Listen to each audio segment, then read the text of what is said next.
The first topic we are going to discuss in this month's current affairs or July month's current affairs is Uniform Civil Code. Okay, so you may have already knows about this, or you may have already studied about this topic in your polity classes. So, Uniform Civil Code is actually mentioned in Article 44 of the Indian Constitution. So, it is a directive principle of state policy, or it's a part of directive principle of state policy. So what is the nature of directive principles of state policy? Directive principles of state policy, as the name suggests, these are certain directives to the states.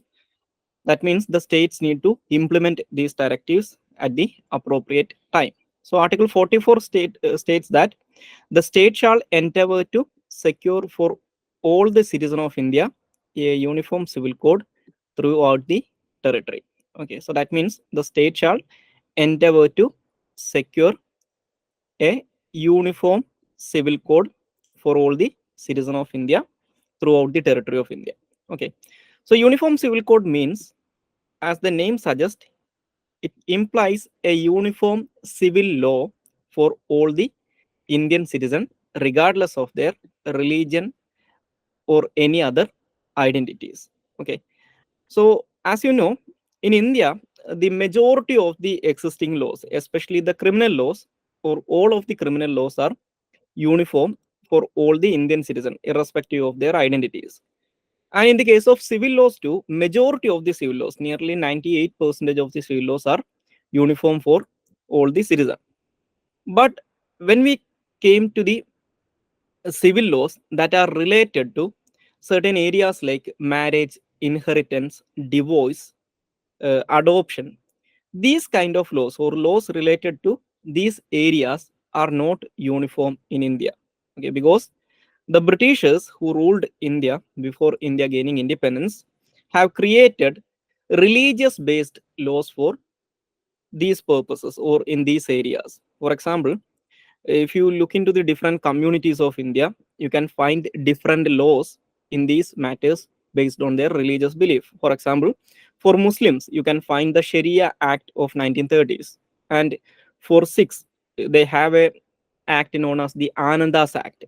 Okay, and for Hindus, after India gained independence, the Indian Parliament enacted a series of laws commonly referred as Hindu codes, like Hindu Marriage Act, Hindu Succession Act, etc., etc. So these laws, or the laws which are related to or which deals with marriage, inheritance, divorce, and adoption, are not uniform. These are based on religious text or religious beliefs. So the Uniform Civil Code actually implies that the states need to make laws or a uniform law in these areas too. But the main issue while trying to implement the Uniform Civil Code is that, as you know, the Indian society is mainly a religious society. We are very religious. So we consider these areas like marriage, divorce, inheritance, adoption, these kind of areas as our personal matters or very much connected with our religious beliefs. Okay. And the main opposition is actually coming from the minority communities. And there are other issues like how we will implement a uniform civil code in the tribal areas, especially in the northeast. That's why the Union Home Minister, once he was discussing about the uniform civil code, has said that even if we introduced a uniform civil code, it will not be applicable to the northeastern areas, especially Nagaland and Mizoram.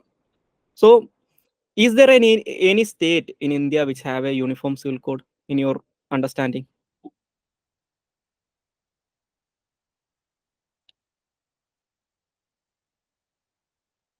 Anybody? Can you name any state in India which have a uniform civil code?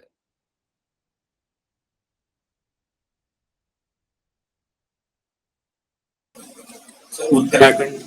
Okay, so Uttarakhand recently enacted a uniform civil code bill for the state of Uttarakhand. Other than that,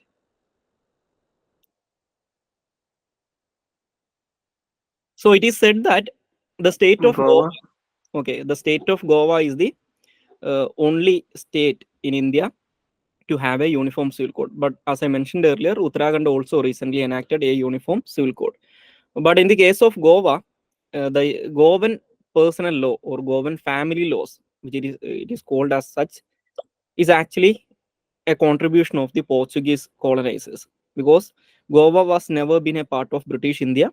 Goa was a colony of the Portuguese.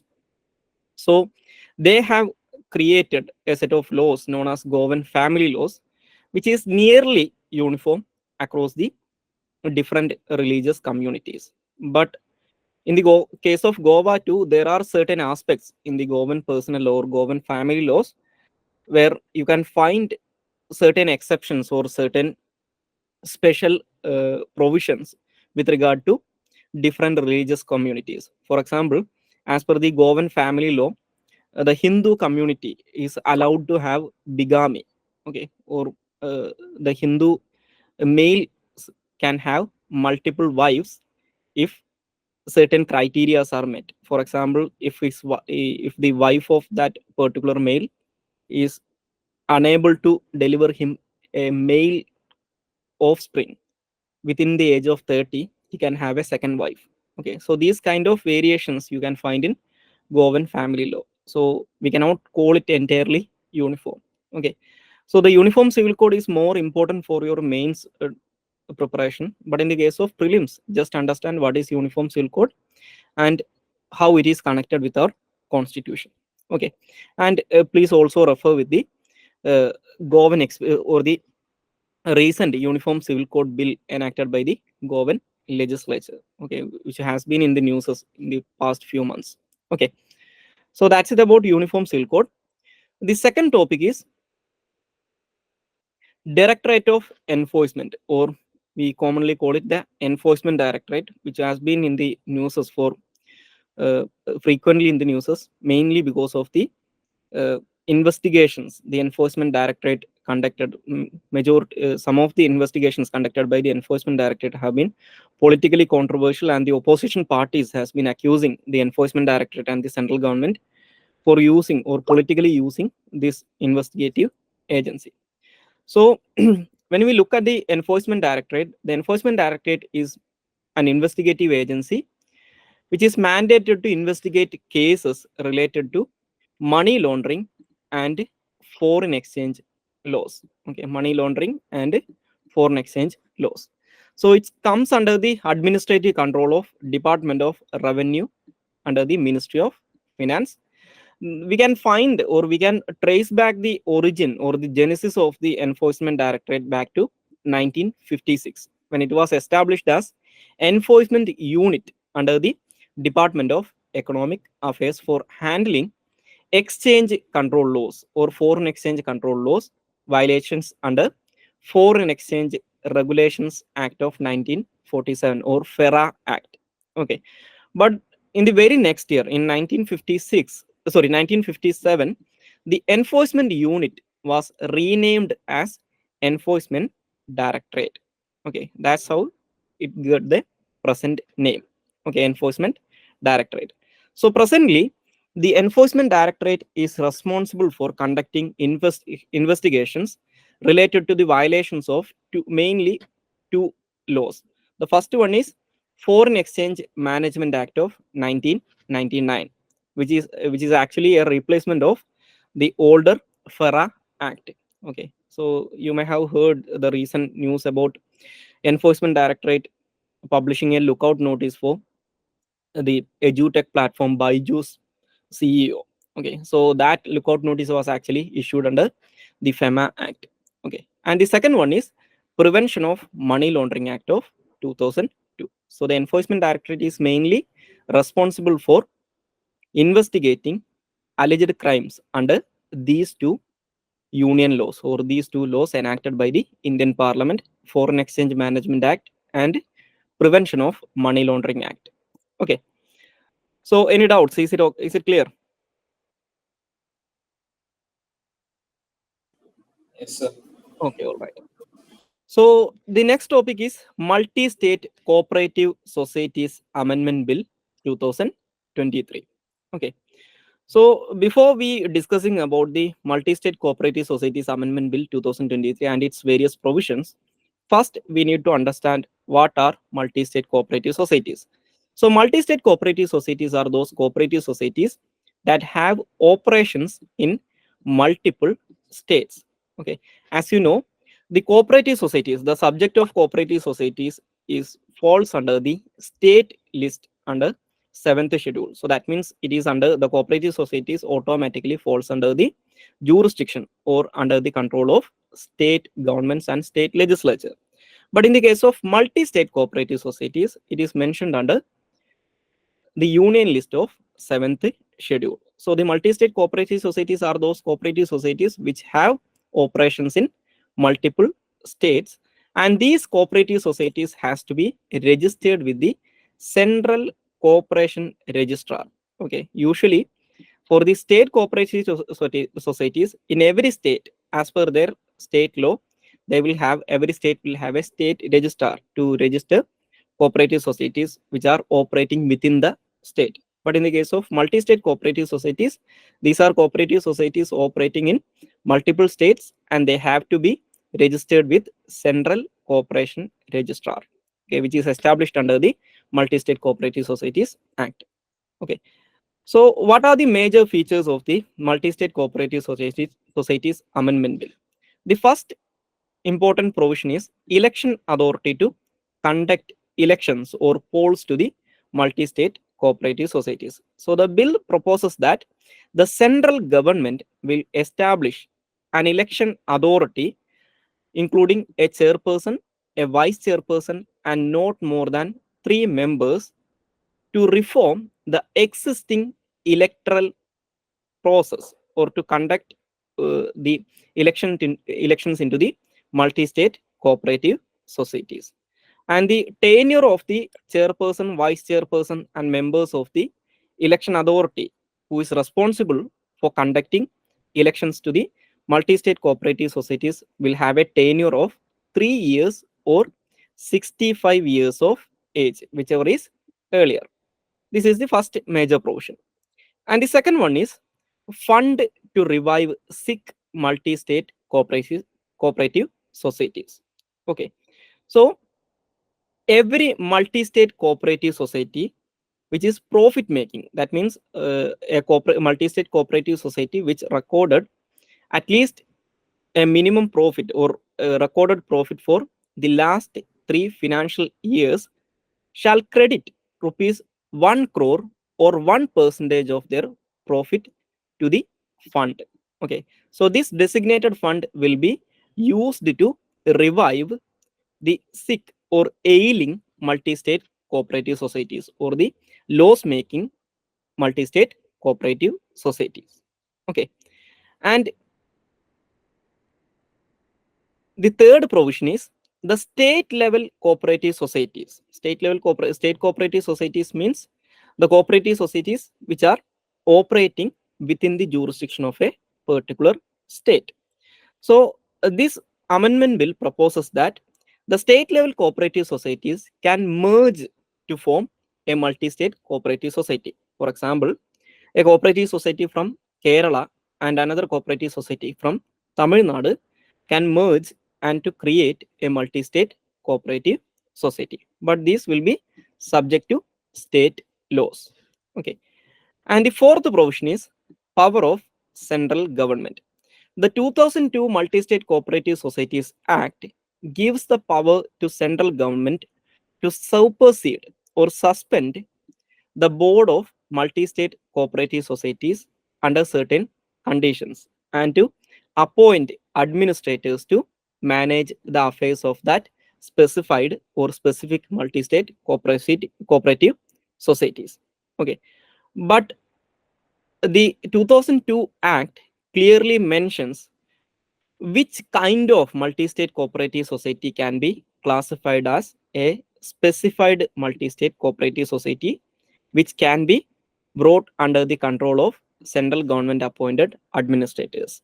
So the parental law or the 2002 Act says that a cooperative society or a multi-state cooperative society which have more than 51% of the share is controlled by the central government can be classified as a specified multi-state cooperative society. So only these kind of cooperative societies can be brought under the control of central government appointed administrators, and the central government can supersede or suspend the board under certain circumstances.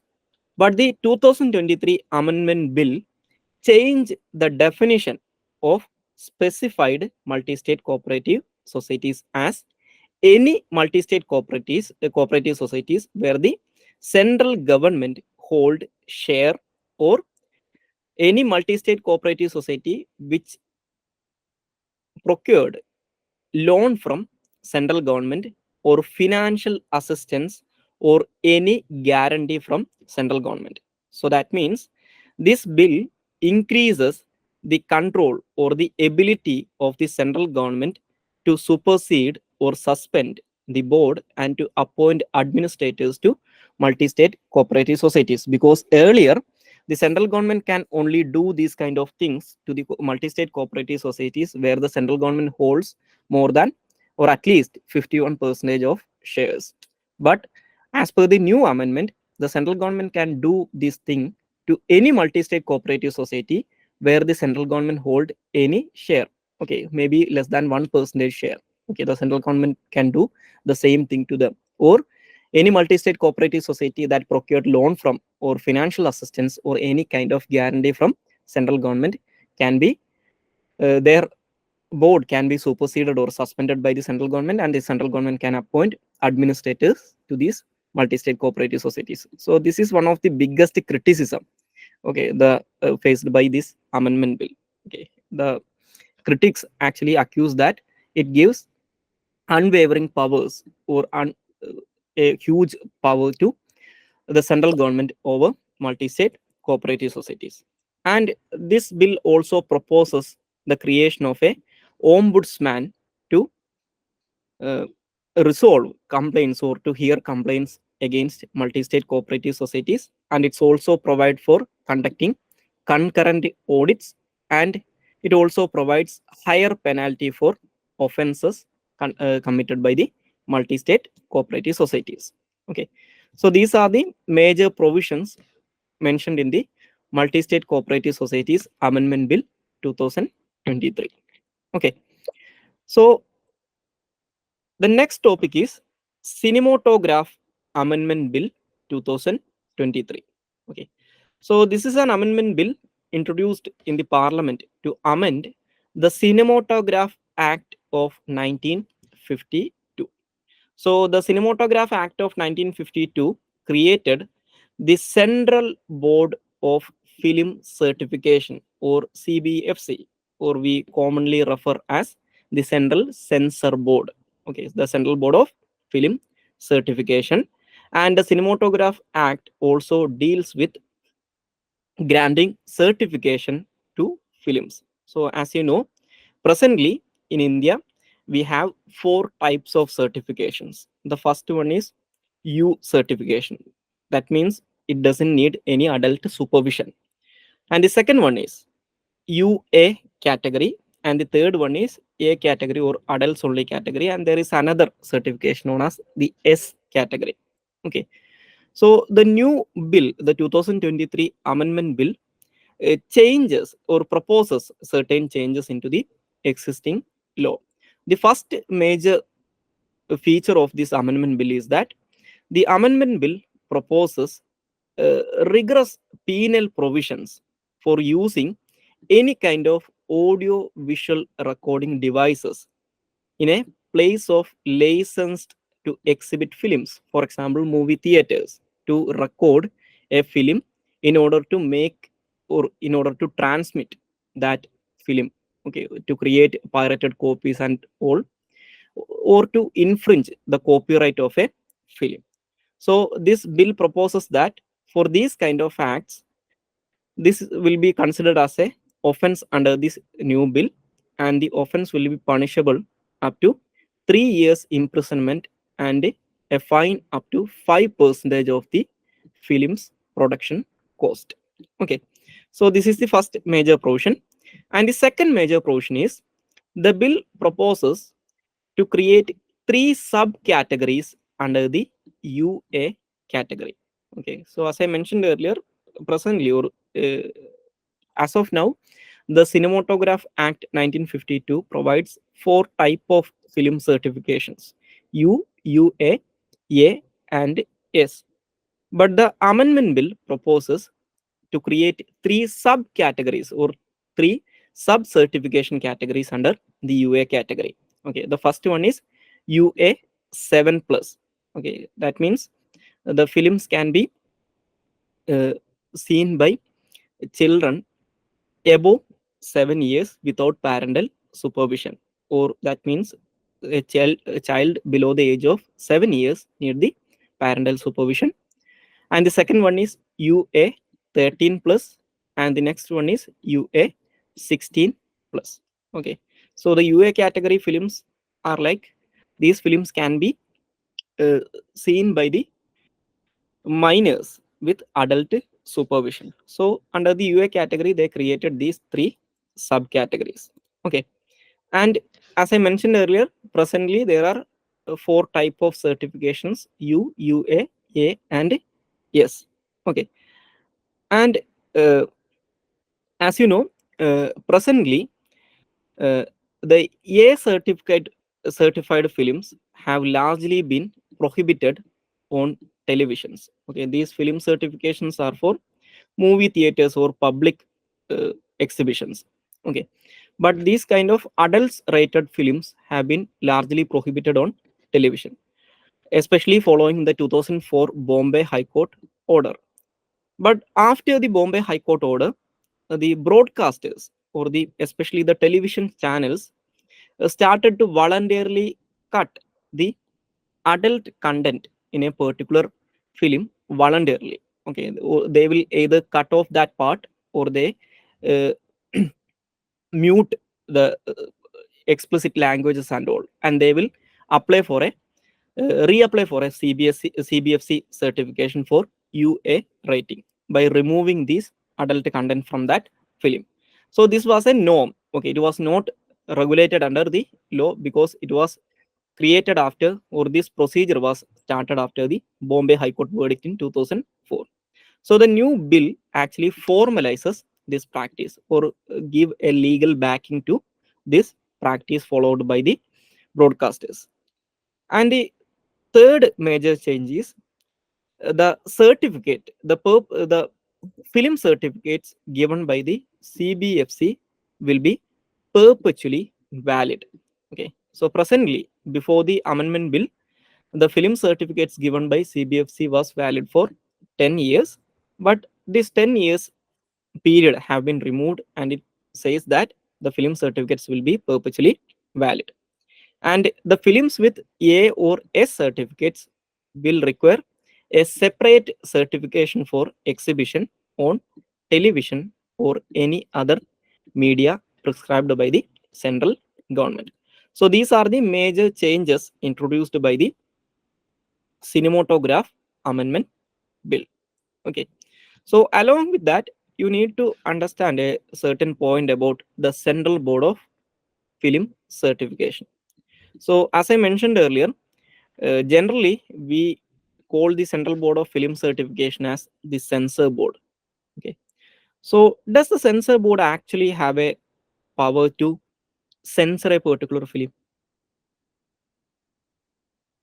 Anyone?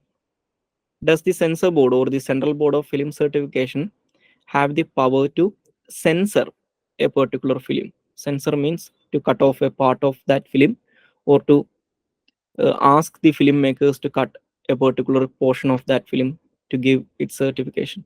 Does it have a censorship power?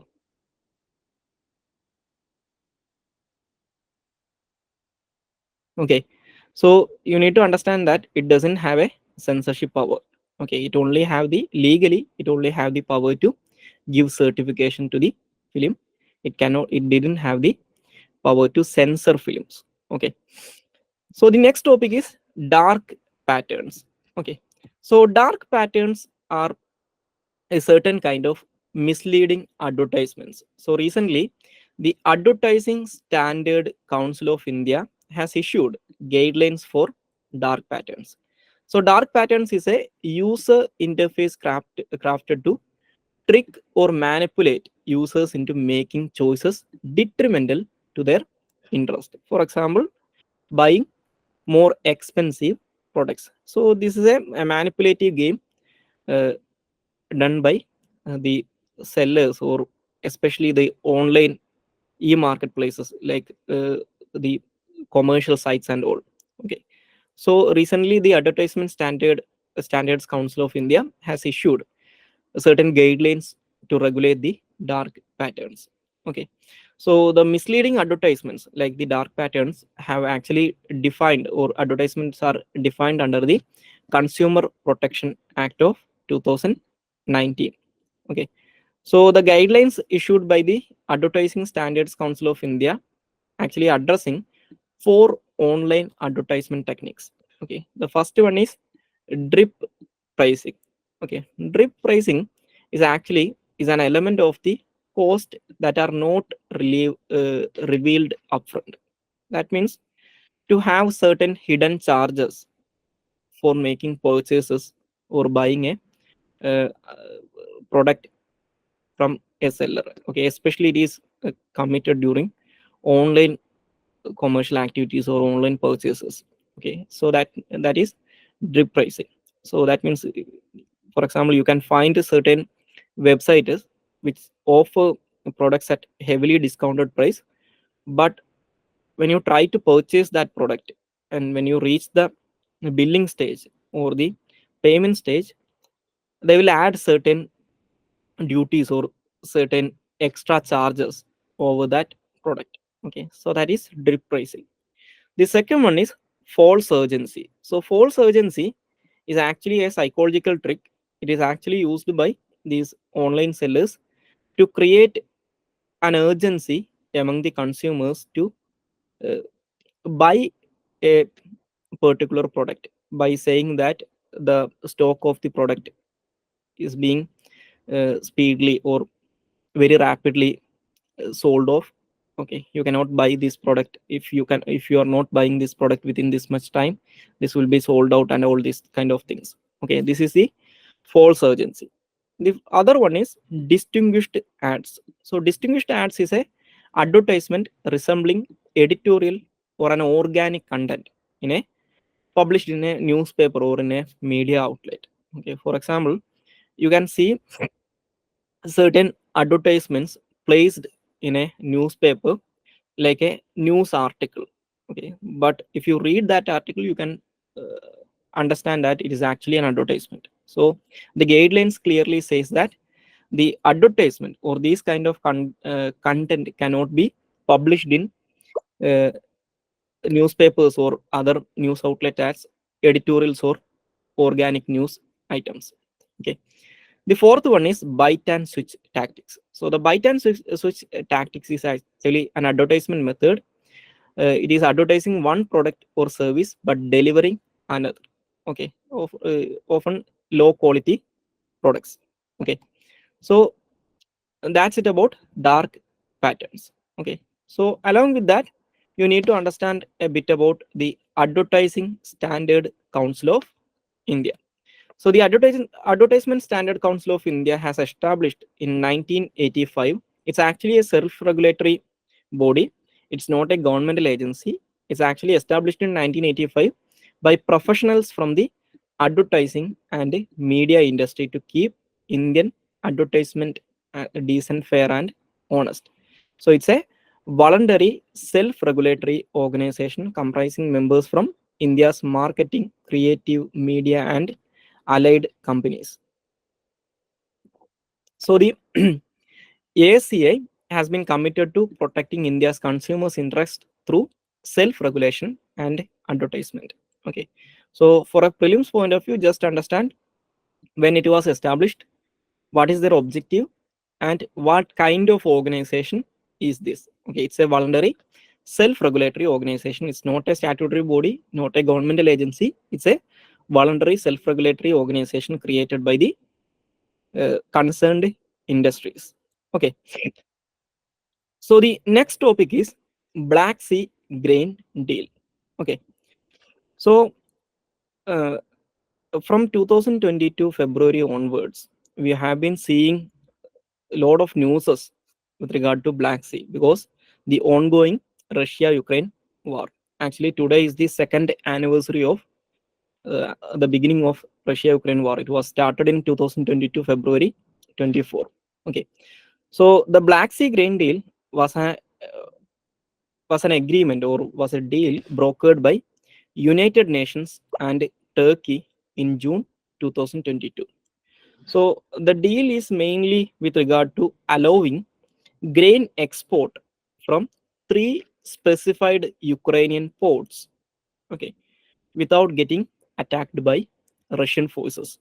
Okay, so as per this deal, the Russian government will not attack naval vessels or ships which are carrying grains from three specified Ukrainian ports, because as you can understand or as you know, both Russia and Ukraine are the major producers of grain. Actually, Ukraine is actually known as the grain what we say, the grain basket of Europe. Okay, it's one of the major producers of wheat and other kind of grains, mainly wheat.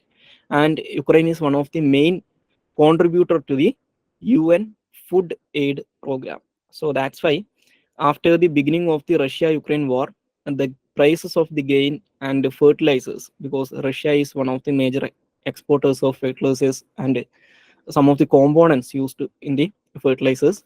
So the price of grain and fertilizers has increased tremendously. So which had a great impact or adverse impact on UN food aid program, especially in countries like Yemen and sub-Saharan Africa, like Sudan. Okay, so it was brokered by UN and Turkey to allow unhindered movement of grains from Ukraine to the international market, especially for the UN Food Aid Program. Okay, so the deal was actually signed for a 60-day period, but the deal has renewed at least three times after 2022 June. But Russia announced its withdrawal from the deal in July 2023. Okay, so you know why Russia withdrawn from the deal. So the official explanation given by the Russian government for withdrawing from the deal was that the Russia is not getting any benefits from that deal. For example, the deal, as per the deal, the Russia allowed the export of Ukrainian grains grains from Ukraine to the international market. So through that way, the Ukraine can get a lot of uh, foreign exchange, which is very important for a country like Ukraine, which is facing uh, the Russian invasion. Okay, but in the case of Russia, after the beginning of Russia-Ukraine war, or after Russia invaded Ukraine, the US and European Union, or the majority of the Western powers plus their allies like Japan, have imposed a lot of sanctions against Russia, including the agricultural sector of Russia. So, because of these sanctions, Russia has been facing huge difficulties exporting their grains and fertilizers. So, Russia was saying that if we cannot or I cannot export our grain, so why should we allow our enemy, the Ukrainian government, to export their grain? Okay, so this was the official explanation, but uh, the timing of the withdrawal of the Russia was actually aligned with a major attack conducted by Ukraine against Russia. Okay, so as you know, during the Russia-Ukraine conflict, actually the Russia-Ukraine conflict actually started in 2014 when a Russian-backed government in Ukraine, which is actually the Ukraine president at that time was a guy named Viktor Yanukovych. He has been overthrown through a protest movement known as the Maidan protest. Okay, so the Western countries call it as a revolution. Okay, but Russia calls it as a coup or a US sponsored overthrow of a democratically elected government. So after the 2014 Maidan protest or the Maidan revolution, the Russia has actually captured and occupied a part of Ukraine or a peninsular region of Ukraine known as Crimean Peninsula. So if you look the map of the Black Sea region, you can see the Crimean Peninsula in the Black Sea area. So the Crimean Peninsula is not connected to Russia by land. Okay, but there is a peninsular region in Russia too, which is very near to the Crimean Peninsula. So after 2014, Russia has built a bridge that connects the Russian mainland to Crimea. So that bridge is known as Kerch Bridge. Okay, the bridge is known as Kerch Bridge. Kerch. So it is called the Kerch Bridge because the water body which the bridge covers is known as the Kerch Strait or the Strait of Kerch, which actually connects Black Sea with Sea of Azov, which is a landlocked or a nearly landlocked water body in the southern Ukraine. So in July 2023, the Ukrainian Navy conducted a naval drone strike against this huge infrastructure project or this Kerch Bridge, which destroyed a part of that bridge. So Russia has announced their withdrawal from the Black Sea grain deal immediately after the Kerch Bridge attack. So uh, the countries like USA has said that the Russian withdrawal is actually a retaliation to the attack. Okay, so for a prelims point of view, you may study that in geography too. Just understand the topography or understand the location wise details of this area. Okay, especially the Black Sea, the Sea of Azov, the Strait of Kerch, okay, and the Crimean Peninsula, etc. These regions. Okay, so next topic is US-India Strategic Clean Energy Partnership or SCEP. Okay, US-India Strategic Clean Energy Partnership. So US-India Strategic Clean Energy Partnership was initially established as a strategic energy partnership in 2018. But later, okay, in 2021, the Strategic Clean Energy Partnership, as I mentioned earlier, it was initially launched as Strategic Energy Partnership. So the Strategic Energy Partnership was renamed as Strategic Clean Energy Partnership in 2021 when India and USA announced a new initiative known as US-India Climate and Clean Energy Agenda 2020-30 Partnership. Okay, so the Strategic Energy Partnership has renamed as Strategic Clean Energy Partnership and brought under the US-India Climate and Clean Energy Agenda 2030 in 2021. So under the US-India Climate and Clean Energy Agenda 2030 partnership, there are two tracks or two verticals. The first one is the Strategic Clean Energy Partnership, and the second one is Climate Action and Financial Mobilization Dialogue.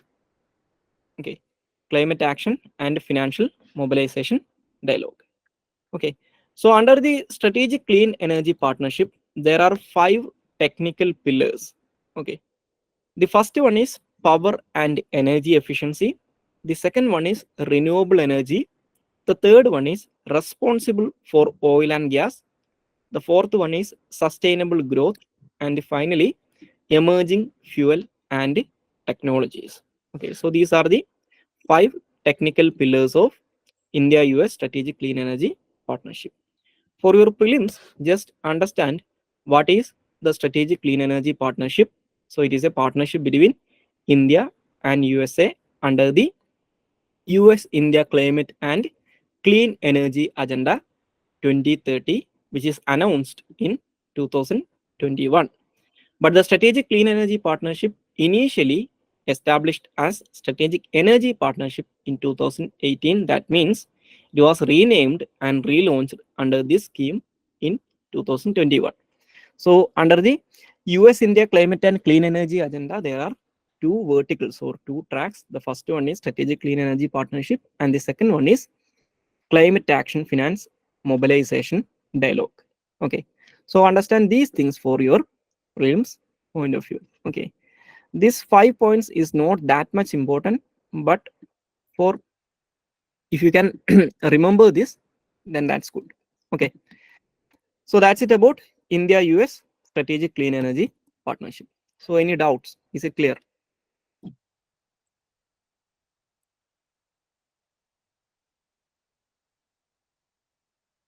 Anybody? clear ആണ്. Okay, all right. So the next topic is smart power. Okay, so the smart power is actually a new concept, especially propounded by the Indian External Affairs Minister. Okay, so you may have heard about hard power and soft power. Okay, can anyone of you explain what is hard power and what is soft power?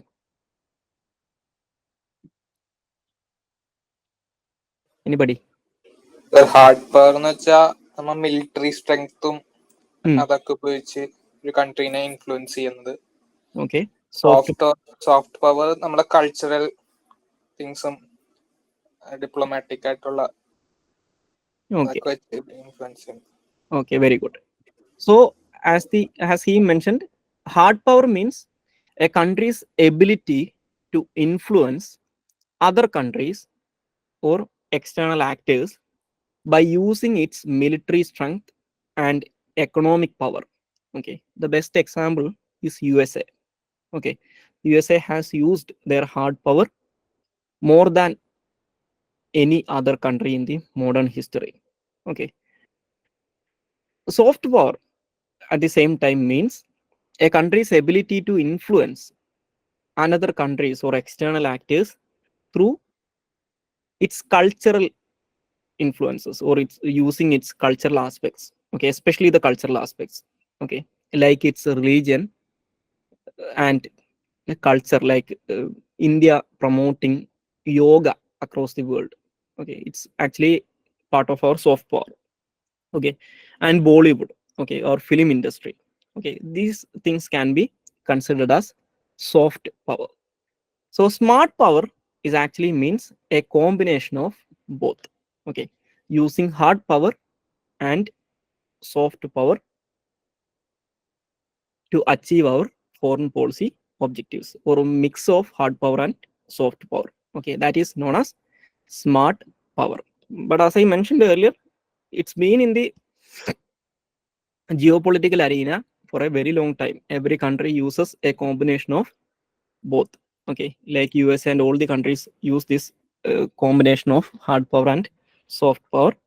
But our external affairs ministry or external affairs minister has termed it as smart power. So for your prelims point of view, just understand what is the meaning of smart power. Smart power is the ability of a country to combine elements of both hard and soft power in a way that they can effectively and efficiently contributing achieving country's goals. Or simply means combining the hard and soft power of a country to achieve its geopolitical interest or its foreign policy objectives.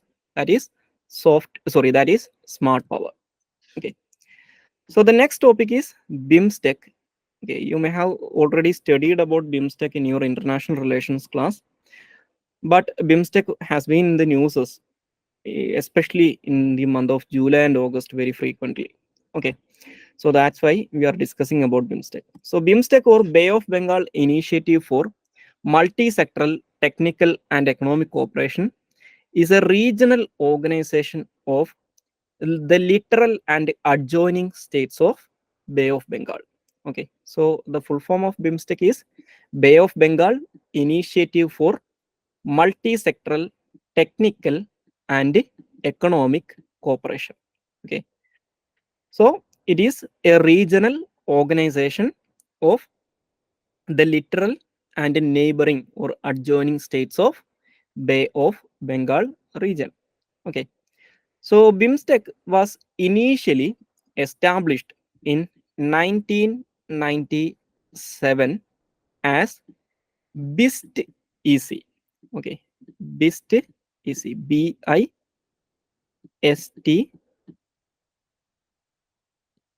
EC.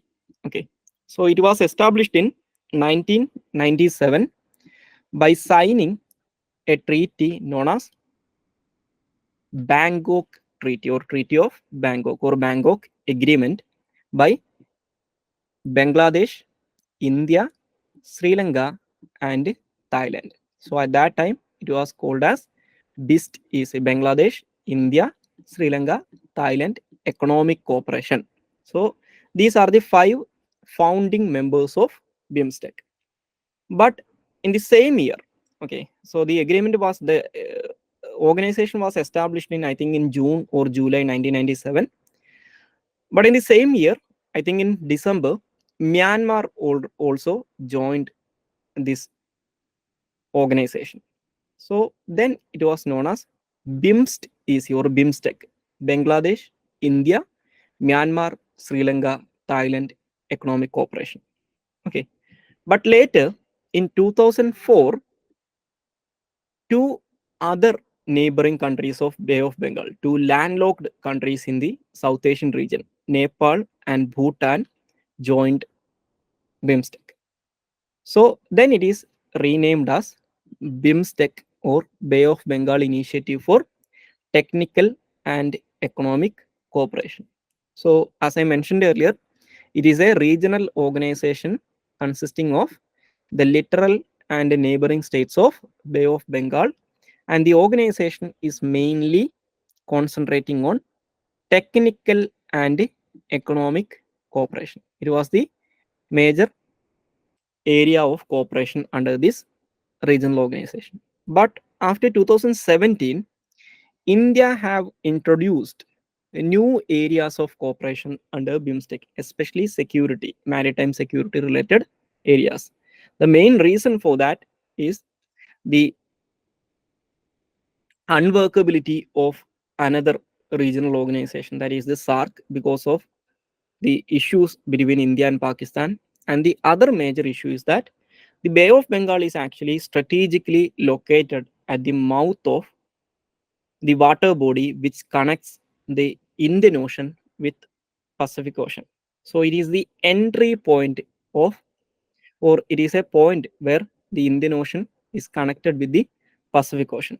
So as you know, our good neighbor China has increased their naval activities in the Indian Ocean region. Okay, you can find a news about Chinese naval activities in yesterday's or today's newspaper. They have sent their one of their surveillance vessels to Maldives recently. Okay, so because China is increasing their naval activities in the Indian Ocean region, India needs to have a clear hold over this important water body known as Bay of Bengal. So that's why India is giving more importance to the BIMSTEC for a few years, especially after 2017. So these are the members of BIMSTEC, that is Bangladesh, India, Myanmar, Sri Lanka, Thailand, Nepal, and Bhutan. Okay, and the permanent secretariat of this organization is actually located in the Bangladeshi capital, Dhaka. And the major initiatives, some of them are already existing and others are proposed initiatives and comes under the BIMSTEC are. The first one is BIMSTEC Free Trade Area Framework Agreement. Okay, so this is a free trade agreement or a proposed free trade agreement under BIMSTEC. Okay. And the other one is, it's actually a proposed agreement, BIMSTEC Coastal Shipping Agreement. But this one is important. Okay, note this one, MILEX. Okay, MILEX is a joint multilateral military exercise conducted under BIMSTEC. As I mentioned earlier, the BIMSTEC was initially established to enhance technical and economic cooperation among the member countries. But after 2017, India has increased its engagement in BIMSTEC because BIMSTEC was actually a dormant organization. It was not properly working till then. But in 2017, India started to rejuvenate the BIMSTEC and included or added a security element to the BIMSTEC. Okay, so under the India's initiative, the BIMSTEC conducted their first ever multilateral joint military exercise called as MILEX. Okay, it was, I think it's the first edition of this was conducted at Pune in 2018. It was known as MILEX 18. And the other one is MILEX Conclave of Ports. Okay, but you need to uh, remember this. Okay, the MILEX. Okay, and what are the significance of BIMSTEC? So the significance of BIMSTEC, including it is considered as an alternative to SARC. Okay, if you remove 3 countries from SARC, you will get BIMSTEC. Okay, Pakistan, Afghanistan, and Maldives. Okay, all the other members of SARC are members of BIMSTEC plus Myanmar and Thailand. Okay, and the other one is economic stability, because if you look at the economies of BIMSTEC member states, all of them are developing economies. And especially after the 2008 global financial crisis, after which the major developing or developed economies has struggling to revive their economy or to struggling to uh, create a credible growth rate. The BIMSTEC members have achieved on an average a 6.5 annual growth rate, okay, after the 2008 economic crisis. So it provides certain economic stability for India, and it is expected that, or we think that the BIMSTEC may provide energy security to India, because especially in Myanmar, which is a BIMSTEC member country, it is believed that Myanmar have huge untapped natural resources, especially deposits of natural gas and petroleum, okay, in the Irrawaddy region. Okay, and that's why the ONGC and GAIL are invested heavily in the energy sector of Myanmar, okay, especially for the exploration of hydrocarbons. And the other one is connectivity. Okay, so that means the BIMSTEC provides India an access to the Southeast Asian region. Okay, you may have heard about the India Myanmar Thailand trilateral highway and India Myanmar friendship highway, and also India is trying to create an alternative route to connect Indian mainland with India's northeastern region, because presently we are connected with the northeast India through a land bridge known as the Siliguri corridor or the chicken neck. But the Siliguri corridor is considered as India's Achilles heel or India's strategic vulnerability, because if you look at the very northern side of Siliguri corridor, you can find China there. Okay, so that means if a full-fledged war broke out between India and China, the China can easily cut off the Siliguri corridor. Okay, so that's why India is trying to create alternative routes to connect with Northeast India. So one of these alternative route is Kaladan Multimodal Transit Transport Project, which is a multimodal transit transport project which connects the West Bengal port of Calcutta with the capital city of Mizoram, that is Aizawl, through Myanmar. Okay, and the other one is the BIMSTEC can provide, or the BIMSTEC can support India's Act East policy. Okay, so what is Act East policy? Act East policy is actually a foreign policy directive of India, which is initiated in 2015, which is actually an updated version of Look East policy started by Narasimha Rao government in 1993. So the Act East policy aims to strengthen India's relations with the East Asian countries, especially countries in the Southeast Asian region, okay, or the ASEAN countries, to a level of strategic partnership. So two members of ASEAN, okay, that is Myanmar and Thailand, are part of BIMSTEC. So India considers BIMSTEC as India's gateway to the Southeast Asia or the ASEAN region.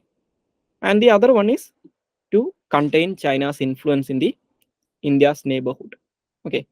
So these are the significance of BIMSTEC, but that is not very much important for your prelims preparation. For your prelims point of view, know about this organization when it was established. It was established in 1997 through the Bangkok Declaration, and you need to remember that there are two Bangkok declarations we are discussing about, or we are discussing about the Bangkok Declaration, which led to the creation of BIMSTEC, but the founding treaty of ASEAN, also known as Bangkok Declaration. Okay, so don't confuse between these two. And the BIMSTEC was founded by four members: Bangladesh, India, Sri Lanka, and Thailand, and later Myanmar and Nepal, Bhutan joined. So presently there are 7 members: Bangladesh, India, Sri Lanka, Thailand, Myanmar, Nepal, and Bhutan. So it was renamed as BIMSTEC in 2004. Their secretariat is located at Dhaka. They are mainly concentrating on technical and economic cooperation. Okay, but after 2017, their ambit has increased, especially in the area of security cooperation. And one of their major initiative is MILEX, or it's a multilateral joint military exercise among the BIMSTEC member states. Okay, the first edition of MILEX was conducted in 2018. Okay, so that's it about BIMSTEC. The next topic is Clean Energy Ministerial and Mission Innovation, MI. So these are two initiatives: Clean Energy Ministerial, and the other one is Mission Innovation. So the Clean Energy Ministerial is a initiative established in 2009 as a high level global forum to promote policies and programs to advance clean energy technology, share lessons learned in the field of clean energy technology and best practices, and to encourage transition to a global clean energy economy. Okay, so the 14th edition of the Clean Energy Ministerial Conference was held in India in 2023. Okay, so the CEM 14's theme was advancing clean energy together. So along with the Clean Energy Ministerial Conference 14th edition, the MI's 8th edition was also conducted along with that. So both of its theme was advancing clean energy together. So presently, the Clean Energy Ministerial has 29 members, including India. And the Clean Energy Ministerial is actually coordinated by a secretariat hosted by International Energy Agency. Okay, International Energy Agency. So the next topic is Mission Innovation. Mission Innovation is actually a ministerial level global platform of 29 countries, including India, plus the European Commission, representing the European Union, to accelerate clean energy revolution and progress towards Paris Agreement, or the 2015 Paris Agreement goals, and to pathway to a net zero emission.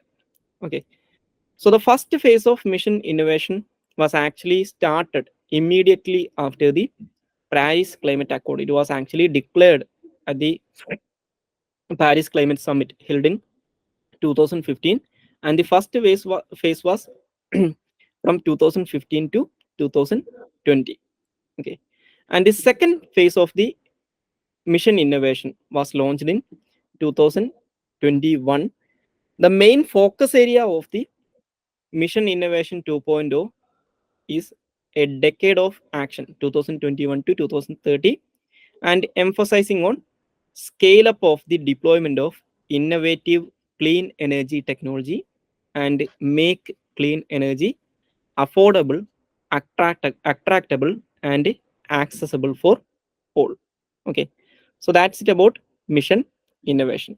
So just understand what is Clean Energy Ministerial and Mission Innovation. So understand that the latest edition or the 2023 edition of both of these were held in India, and the theme was advancing clean energy together.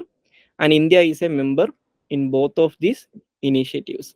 The Clean Energy Ministerial was established in 2009. The Mission Innovation was actually established in 2015 during the Paris Climate Conference, okay, or COP21 held at Paris in 2015. Okay. So any doubts? Is it clear?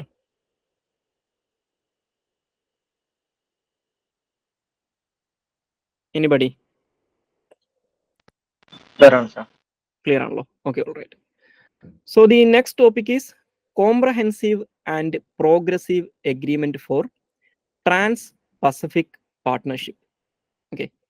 So it's actually a regional economic partnership. Okay. It was introduced as an alternative to TPP or Trans-Pacific Partnership. So the Trans-Pacific Partnership was actually a US-led economic partnership of Pacific countries. But in 2017, the Trans-Pacific Partnership was actually an initiative of US government during the Obama administration. But in 2017, the Trump administration, or during the rule of Donald Trump, the USA withdrawn from Trans-Pacific Partnership, which led to its collapse. So the Comprehensive and Progressive Agreement for Trans-Pacific Partnership, or CPTPP, was announced as an alternative to Trans-Pacific Partnership in 2018.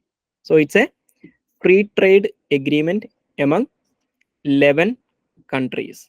Okay, Australia, Brunei, Canada, Chile, Japan, Malaysia, Mexico, New Zealand, Peru, Singapore, and Vietnam. So the reason behind we are discussing about this topic is that the United Kingdom in 2023 July announced they are joining the CPTPP. Okay, so so you need to understand that the CPTP members are presently 12. Okay, the 11 members plus UK. Okay, so before UK joining this partnership, all of the 11 members are members of Asia Pacific Economic Cooperation, or APEC. Okay, and along with the CPTPP, just remember that the other alternative to TPP was RCEP, Regional Comprehensive Economic Partnership. Okay, which is a trade agreement among 15 states. Okay, the 10 ASEAN countries plus the 5 countries with whom ASEAN have a existing free trade agreement, including China, Japan, South Korea, Australia, and New Zealand. And India was actually initially was planning to join RCEP, but later withdrawn from the negotiations before the final signing of the agreement because of some disagreements. And you need to understand that India was also invited to join this CPTPP, but never joined this agreement. Okay, mainly because of two reasons. Because it is a free trade agreement, that means we will be forced to reduce our tariffs over the imports of goods from these countries. So the main concern for India was because of the partnership or the participation of Australia and New Zealand. Okay, the main export commodities of Australia and New Zealand are agricultural products. So India feared that if India joined the CPTPP, it will adversely impact the agricultural sector of India. And because of the membership of countries like Singapore, especially Vietnam and Malaysia, Japan, these countries have a strong manufacturing base. So India feared that this will adversely affect our manufacturing sector, or the Indian manufacturing sector will not be able to compete with these advanced manufacturing countries. So that's why India never joined the CPTPP. So the CPTPP is supposed or said to be representing nearly 500 million consumers, or nearly 50 crore consumers, and 13.5% of global GDP. And the CPTPP is actually concentrated or focuses on protecting environment and labor rights, which are enforceable by dispute settlement, and they are aiming to eliminate tariff and reduce barriers for nearly 98% of exports within CPTPP member countries. Okay, so that's it about comprehensive and progressive agreement for Trans-Pacific Partnership. Okay, so the next topic is European Sky Shield Initiative. Okay, so the European Sky Shield Initiative was actually a German-led initiative to protect, or it's basically a air and missile defense initiative, mainly spearheaded by Germany after the Russian invasion of Ukraine. Okay, so the reason behind we are discussing about this topic is that the neighboring country of Germany, Austria and Switzerland, recently joined in the ESSI in the month of July 2023. So as I mentioned earlier, the ESSI is aiming to create a European air and missile defense system through European nations' common acquisition of air defense equipments and missiles to strengthen the existing NATO's integrated air and missile defense system. So it was, as I mentioned earlier, initiated by Germany after the Russian invasion of Ukraine. So for your prelims point of view, just understand what is it. It's a European air and missile defense system. It was initiated by Germany after the Russian invasion of Ukraine. So it's not a standalone mission, or don't confuse it with any kind of air defense system. It's actually a policy directive, or it's a policy to strengthen Europe's air and missile defense systems. So they already have, especially the Western European countries, which majority of them are members of NATO, they already have NATO's integrated, or the protection of NATO's integrated air and missile defense system. So through this ESSI initiative, they are trying to strengthen NATO's integrated air and missile defense system. Okay, one of the reason is that the NATO's integrated air defense system in USA is mainly depending on, or heavily relying on, US air defense assets. Okay, so the Germany is actually trying to reduce its defense dependency on USA. Okay, so that's it about European Sky Shield Initiative. So the next topic is Orkney Islands. So the Orkney Islands is actually an archipelago located in the northeastern side of Scotland. Okay, so it has been in the news because they are proposed to break away from, it is presently considered as a part of, or administered as a part of, the United Kingdom, and the people in that region, or in this who are living in this archipelagic region, are proposing to break away from Britain and to join as a autonomous region of Norway. So that means they will be a part of the state Norway, but they will have autonomy. So that means they will have self-rule. Okay, so they are proposed to break away from UK and to become a self-governing territory of Norway. So it's an archipelago located in the northeastern coast of Scotland. Okay, so one of the significance of this archipelago is that it houses 4 UNESCO World Heritage Sites. Okay, the Skara Brae, അതുപോലെ തന്നെ Ring of Brodgar, Standing Stones of Stenness, അതുപോലെ തന്നെ ഒരു Meesho chambered tomb എന്ന് പറയുന്ന 4 UNESCO world heritage sites are located in this archipelagic region. Okay, so that's it about Orkney Islands. So the next topic is National Multi-Dimensional Poverty Index. Okay, so before we discussing about National Multi-Dimensional Poverty Index, we need to understand what is the meaning of multi-dimensional poverty. Okay, so usually or traditionally we calculate poverty on the basis of monetary criteria.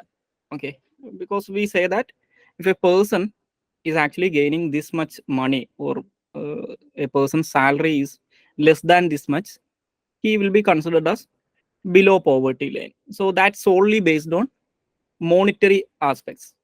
But the multidimensional poverty index inculcate or include other areas of or other indicators, or other areas of uh,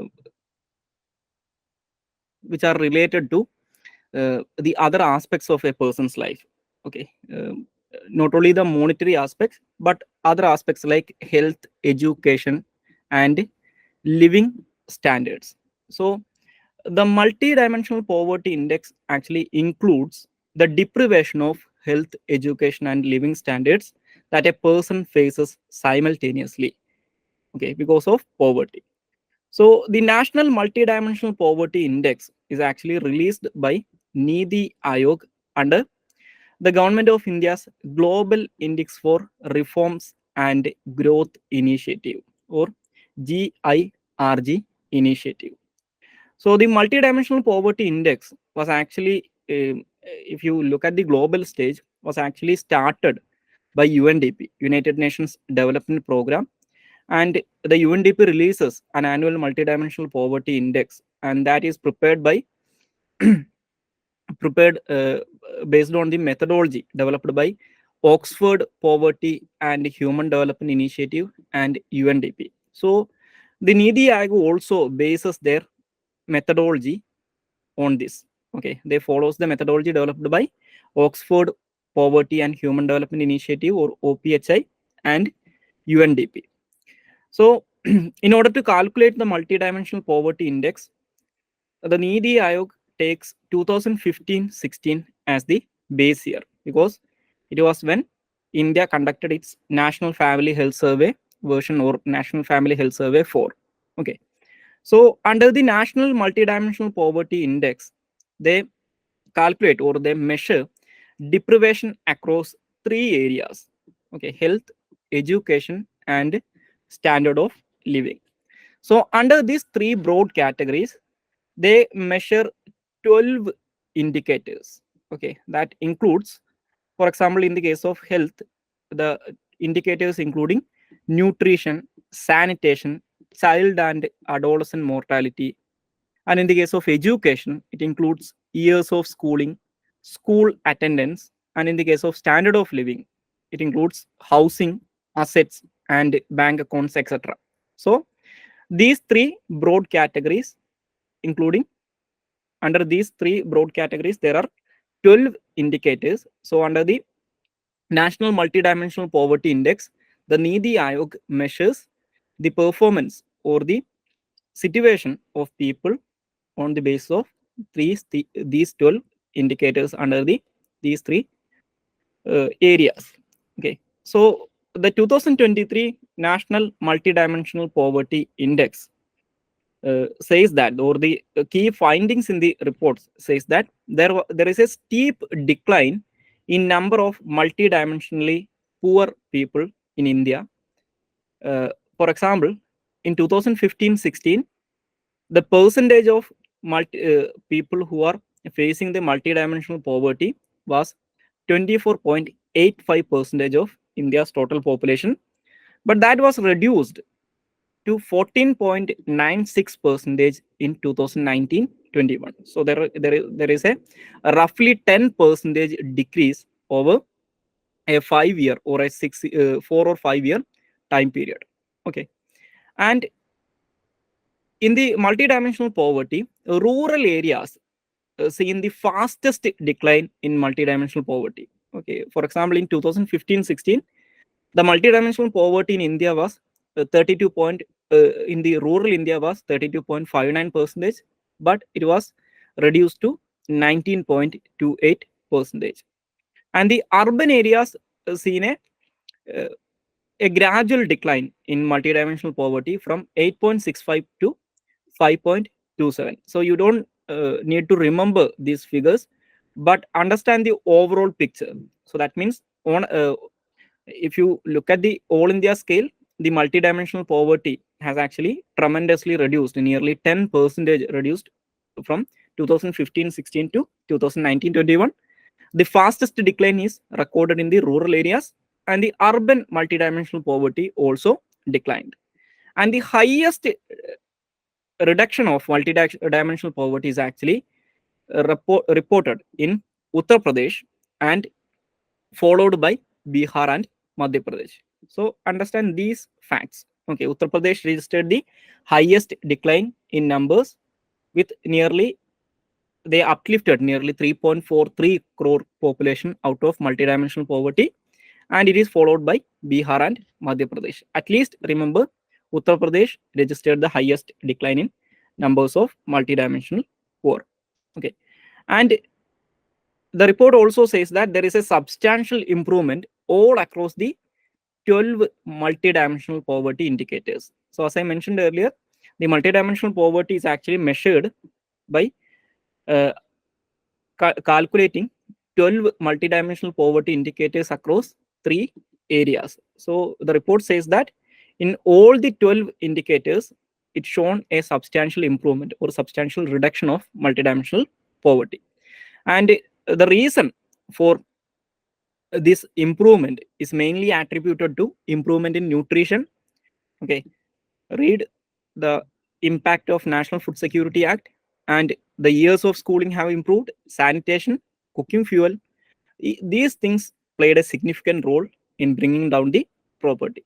Okay, as per the Niti Aayog report, it says that because India have substantially improved across the multidimensional poverty indicators, as you know, as per the United Nations Sustainable Development Goals, the Sustainable Development Goal 1.2 is actually talking about poverty eradication, and India is aiming to achieve this goal or the eradication of poverty by 2030. So the Niti Aayog report says that if India keeps up with this pace of eradicating multidimensional poverty, India may achieve this Sustainable Development Goal 1.2, that is the eradication of poverty, before or much ahead of the deadline 2030.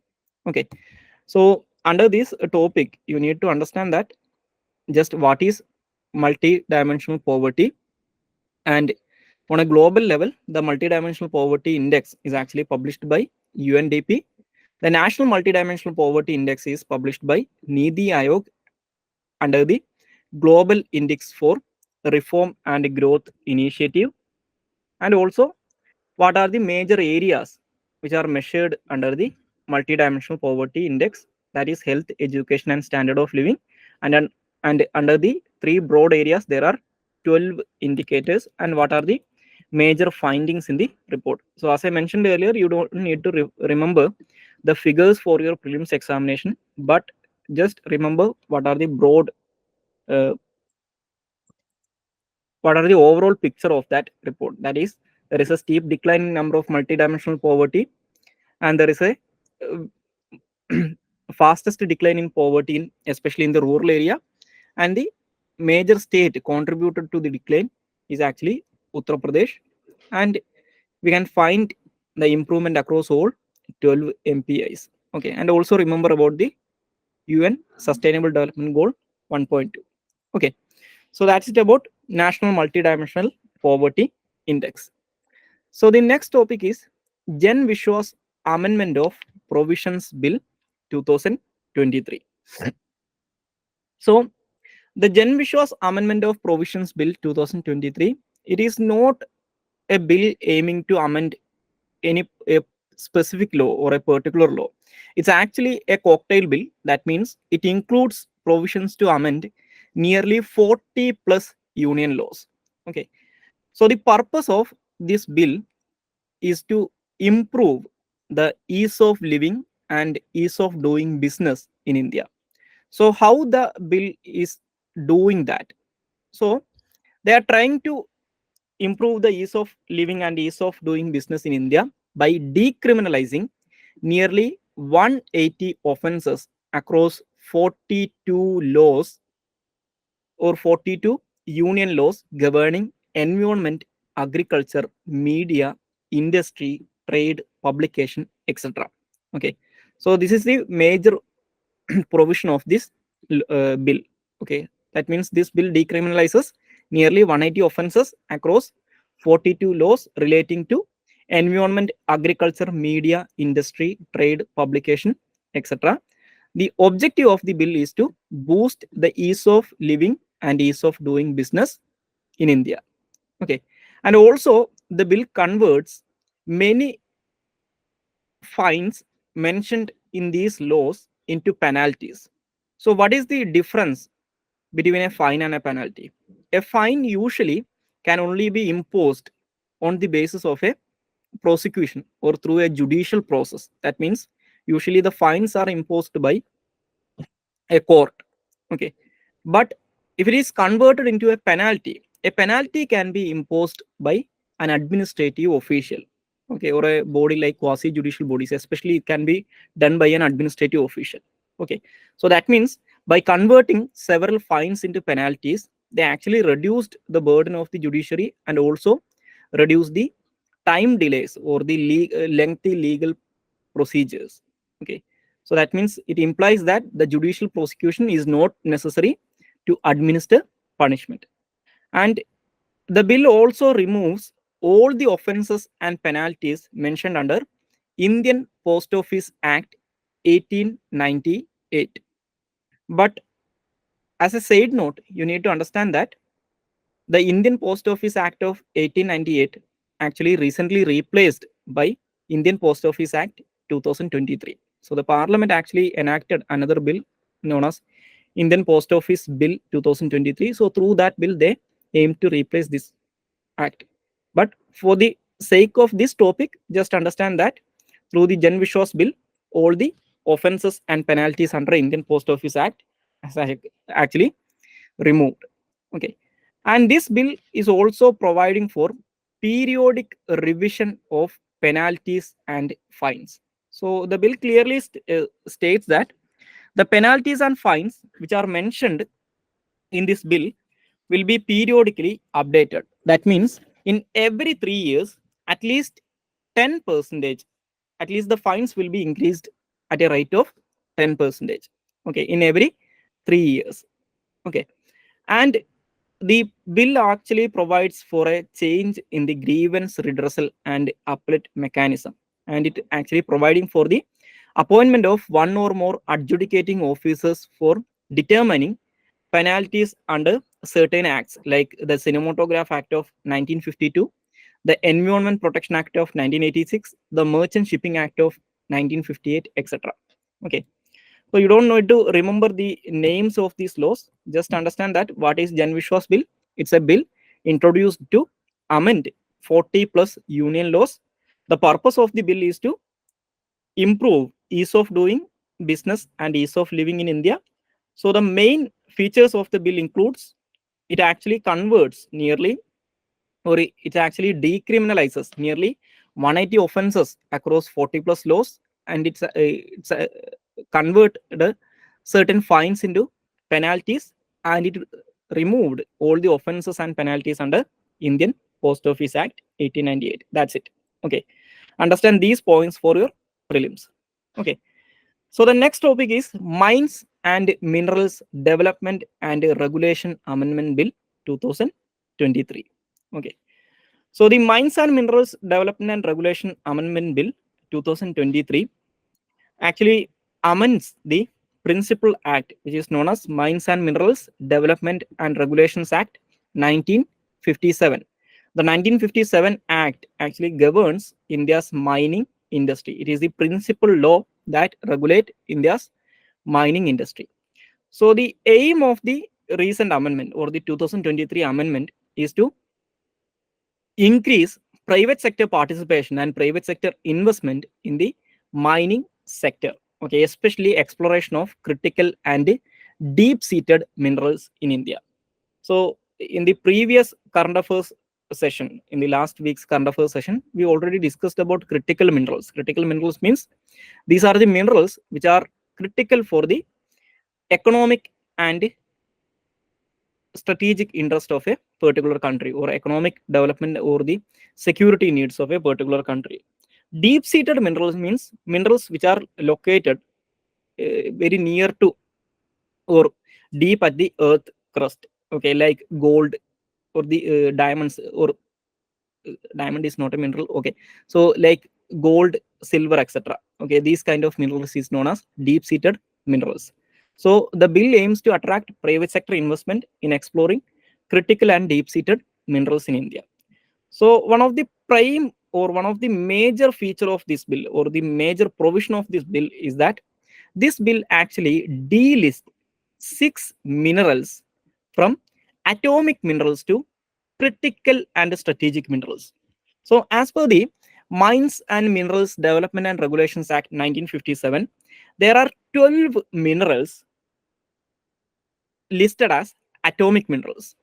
So as per the Mines and Minerals Act, the government, only the government or the government is the sole authority which is or which can explore or mine, process these atomic minerals. So that means if a mineral is classified as atomic mineral, a private sector company cannot deal with any of the areas of that mineral. Like it cannot mine it, it cannot explore the mineral, or it cannot process that mineral. But the recent amendment actually delisted 6 minerals from the atomic mineral category and relisted it as it or reclassified it as critical and strategic minerals. So that means these minerals can be auctioned off to private sector companies. Okay, so that include lithium. Okay, so 6 minerals including lithium have been delisted from or removed from the list of atomic minerals and reclassified as critical and strategic minerals. So it allows private entities to explore and mine them. Okay, so previously, as I mentioned earlier, these minerals were restricted to government owned entities and they were previously classified as atomic minerals. Okay, and the 2023 bill also proposes a new type of license known as exploration license. Okay, so the purpose of exploration license is to encourage private sector participation in mineral exploration for 29 specified critical, strategic, and deep-seated minerals. Okay, so as per the bill, the central government will be empowered to exclusively. So that means only the central government have the authority to auction mining leases and composite licenses for critical minerals. Okay, so only the central government will have the authority to grant licenses for critical minerals. Okay, and the next major point is the amendment focuses on increasing exploration and mining of critical minerals like lithium, graphite, cobalt, and rare earth elements, which are crucial for economic development of India's economic development and for India's security needs. Okay, so that's it about Mines and Minerals Development and Regulations Amendment Bill 2023. So understand this is to amend the 1957 Mine and Minerals Development and Regulations Act, which is the principal act in India governing mining industry in India. The purpose of this amendment is to aim to attract private sector investment, especially in the critical, strategic, and deep-seated minerals. Okay, and remember this. Okay, as per the amendment, 6 out of the 12 minerals earlier classified as atomic minerals has been reclassified as critical and strategic minerals, including lithium. Okay, and it also provides for exploration licenses. Okay, so that's it about Mines and Minerals Development and Regulations Amendment Bill. So the next topic is MGNREGA, or Mahatma Gandhi National Rural Employment Guarantee Act. Okay, so the Mahatma Gandhi National Rural Employment Guarantee Scheme, or the Guarantee Act, is a union law enacted by the Indian Parliament in 2015. Okay, so it is considered as one of the largest work guarantee or employment guarantee programs in the world. It was launched in 2005, and this program is backed by Mahatma Gandhi National Rural Employment Guarantee Act, okay, or MGNREGA Act. It comes under Ministry of Rural Development.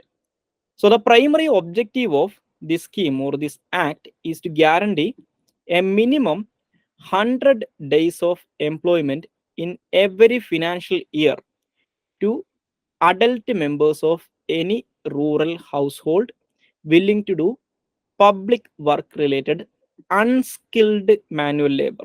Remember this, unskilled manual labor. Okay.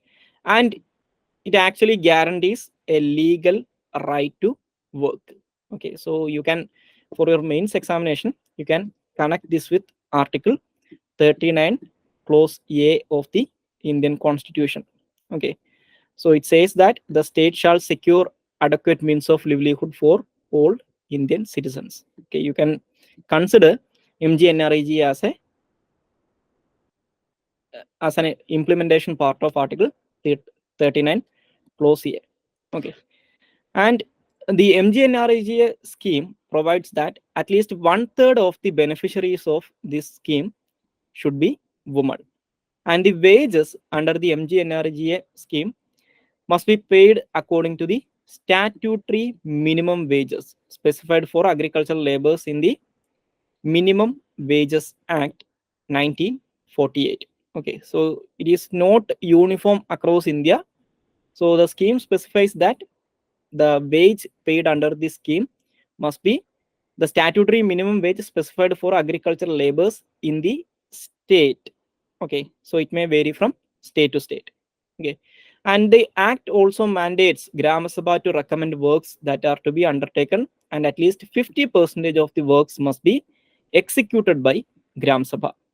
And one of the major feature or important feature of this MGNREGA scheme is that the MGNREGA Act or the Mahatma Gandhi National Rural Employment Guarantee Act provides for social audit to be conducted to audit the work done under the MGNREGA program.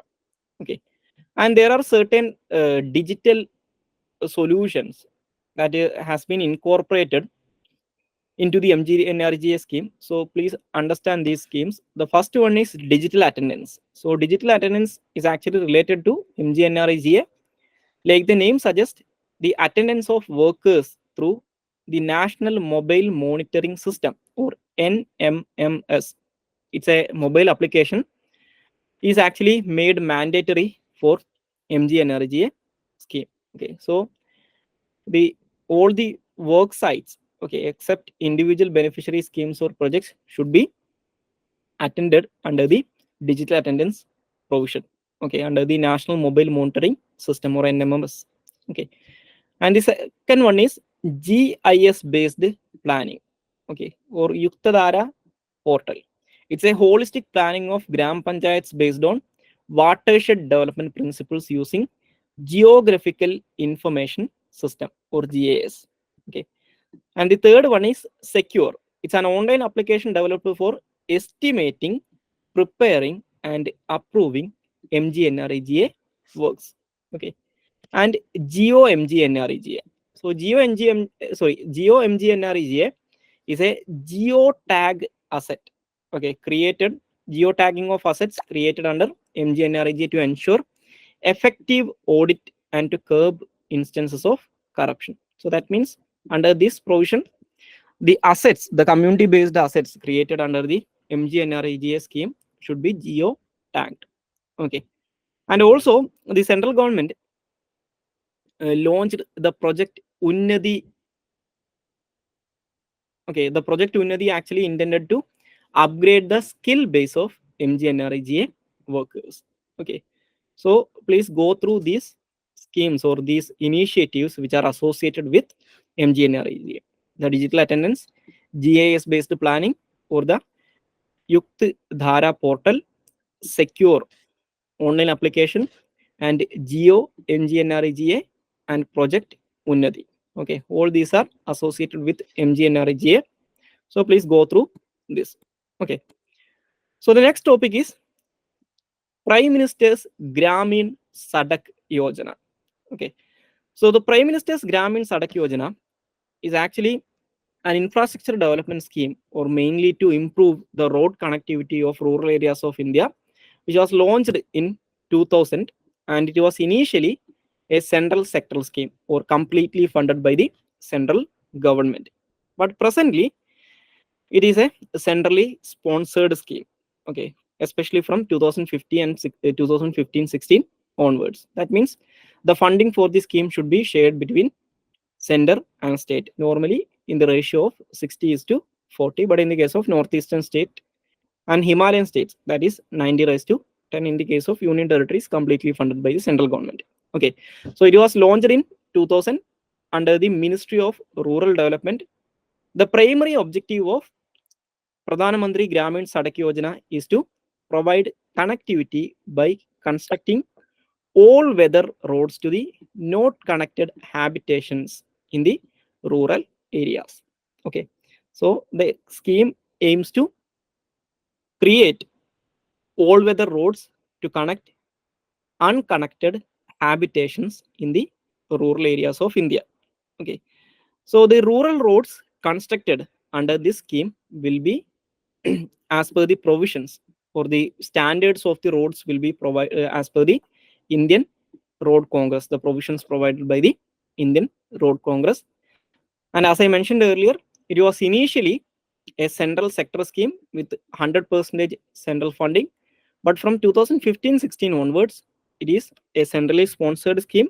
That means the cost of the scheme, or the cost of the projects, will be shared between center and state at the ratio of 60:40. 60% will be borne by the central government, 40% by the state governments.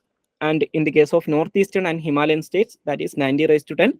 And in the case of union territories, completely funded by central government. So the next thing is the eligibility to implement the scheme, or where this scheme can be implemented. So this scheme can be implemented in the unconnected habitations, or to construct all-weather roads to unconnected habitations with a designated population size. So there are certain population sizes provided under this scheme. In the case of plain areas, okay, in the case of plain areas, the unconnected habitation needs to have at least 500 people living there. And in the case of northeast, that is 250. And in the case of Himalayan and tribal areas, too, the number is 250. Okay, in the case of plain areas, that is 500. In the case of northeastern Himalayan states, desert and tribal areas, that is 250.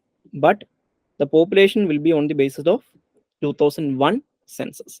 Okay, and under the Pradhan Mantri Gramin Sadak Yojana, in 2016, the central government have started a sub-program known as Road Connectivity Project for Left-Wing Extremism Affected Areas, or RCPLWEA, Road Connectivity Project for Left-Wing Extremism Affected Areas. So it's a pillar, or it's a sub-program under the Pradhan Mantri Gramin Sadak Yojana. As the name suggests, the scheme aims to provide all-weather rural road connectivity to all habitations with a population of 250 or more in the left-wing extremism affected districts. Okay, so presently there are nearly 45 or 44 districts which are classified as left-wing extremism affected districts. Okay, so these districts also known as integrated action plan districts, because the government is trying to improve the overall living standard of people in these districts. Okay, because the main root cause of Naxalism, or the main root cause of the support for Naxalism in these areas, is mainly because of their underdevelopment. So the central government is actually targeting to develop these left-wing extremism affected districts under integrated action plan. So this project is also connected with the integrated action plan. So the road connectivity project for left-wing extremism affected areas is actually a pillar under the Pradhan Mantri Gramin Sadak Yojana to provide all-weather road connectivity to villages with a population of 250 plus in the left-wing extremism affected districts. Okay, so under the Pradhan Mantri Gramin Sadak Yojana, there is an online management system known as online management monitoring and accounting system. Okay, it is to monitor the implementation of Pradhan Mantri Gramin Sadak Yojana. Okay. So the Pradhan Mantri Gramin Sadak Yojana is actually implemented in 3 phases. The first phase was launched in 2000 and it was a 100% centrally sponsored scheme.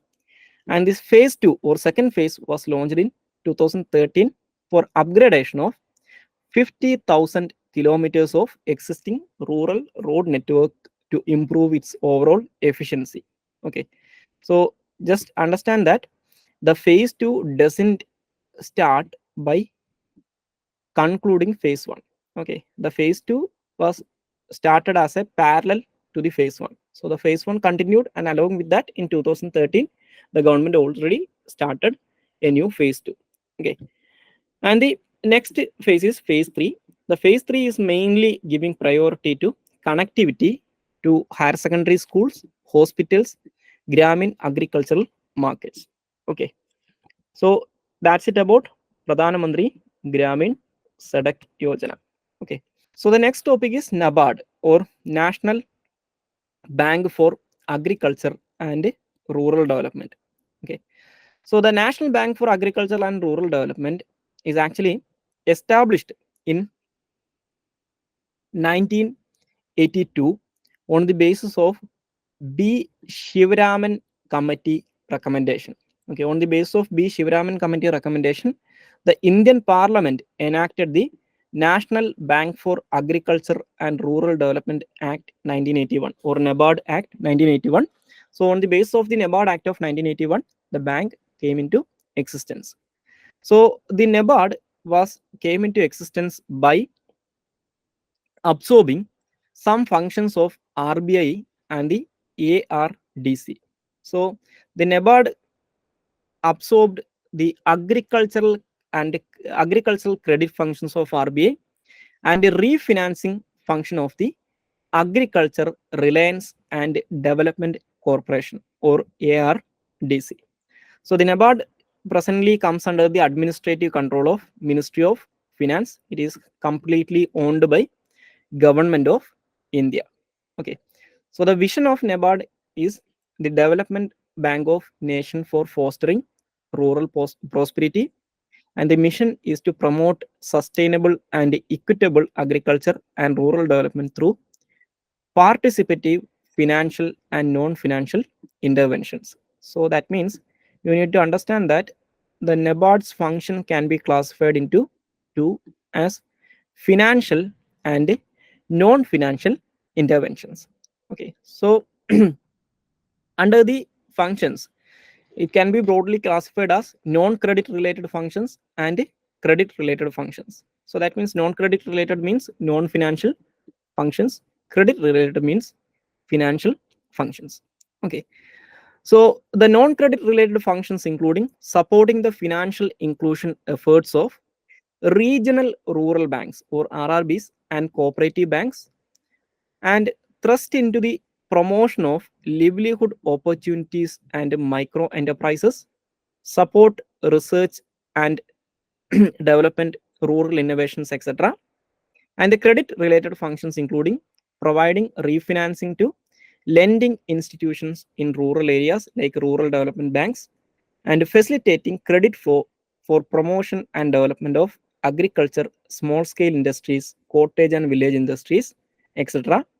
And provide loans to cooperative societies, farmers, producers organizations, primary agricultural credit societies, or certain self-help groups. Okay, and from 1990s onwards, the NABARD is also providing loans or credit facility for self-help groups, mainly women self-help groups. Okay, so that's it about National Bank for Agriculture and Rural Development.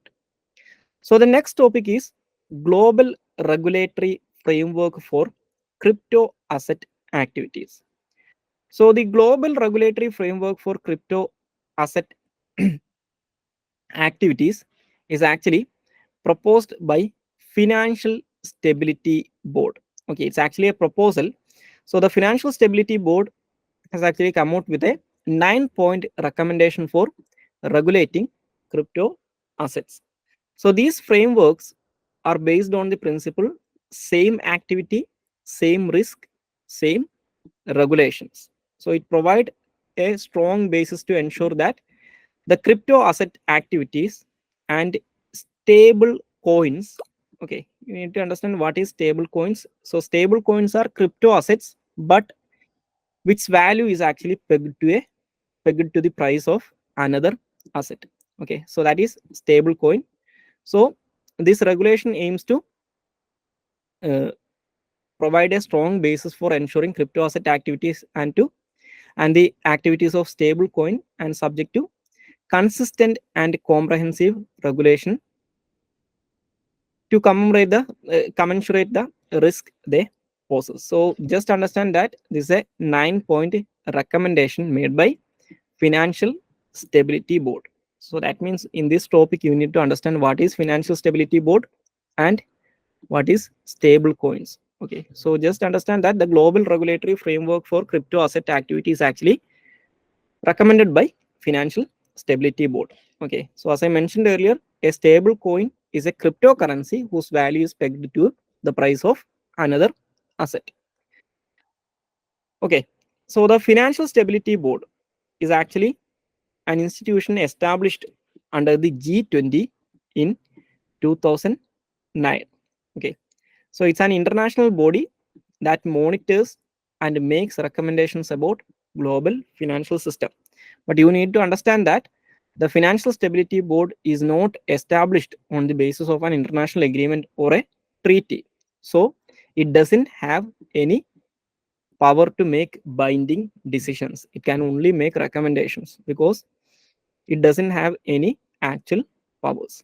So the Financial Stability Board is actually represented by, or the Financial Security Board, including all the central banks of G20 countries, the finance ministers of G20 countries, and supervisory authorities of G20 nations. So this is the composition of Financial Stability Board. Okay, so it comes under G20, but not created on the basis of a treaty. So it doesn't have any power to issue binding recommendations or binding advisory, and it is the composition of the Financial Stability Board, including central banks, finance ministers, supervisory authorities of G20 nations. So that's it about global regulatory framework for crypto asset activities. Okay. So the next topic is global minimum tax. So the global minimum tax is actually a proposal made by OECD, or Organization for Economic Cooperation and Development. Okay, so the global minimum tax is actually proposed by OECD to restrict or to reduce base erosion and profit shifting. Okay, so you may have studied about the concept of base erosion and profit shifting in your economic classes. So can anyone explain what is BEPS, or base erosion and profit shifting?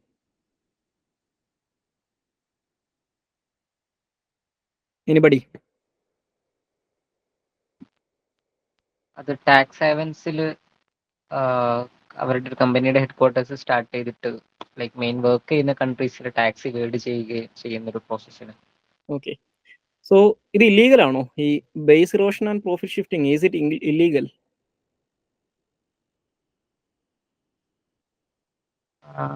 അത് free trade agreements ആയിട്ടുള്ള കൺട്രീസിൽ അത് എന്തൊരു close ഒന്നും തോന്നുന്നു, correct അറിയില്ല.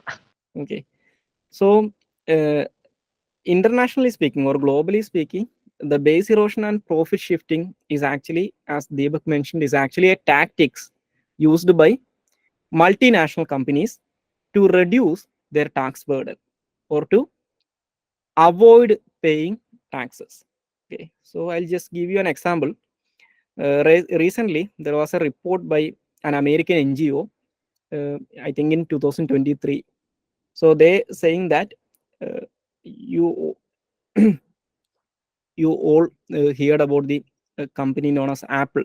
Okay, so the Apple company actually made nearly $250 billion as profit in the past few years.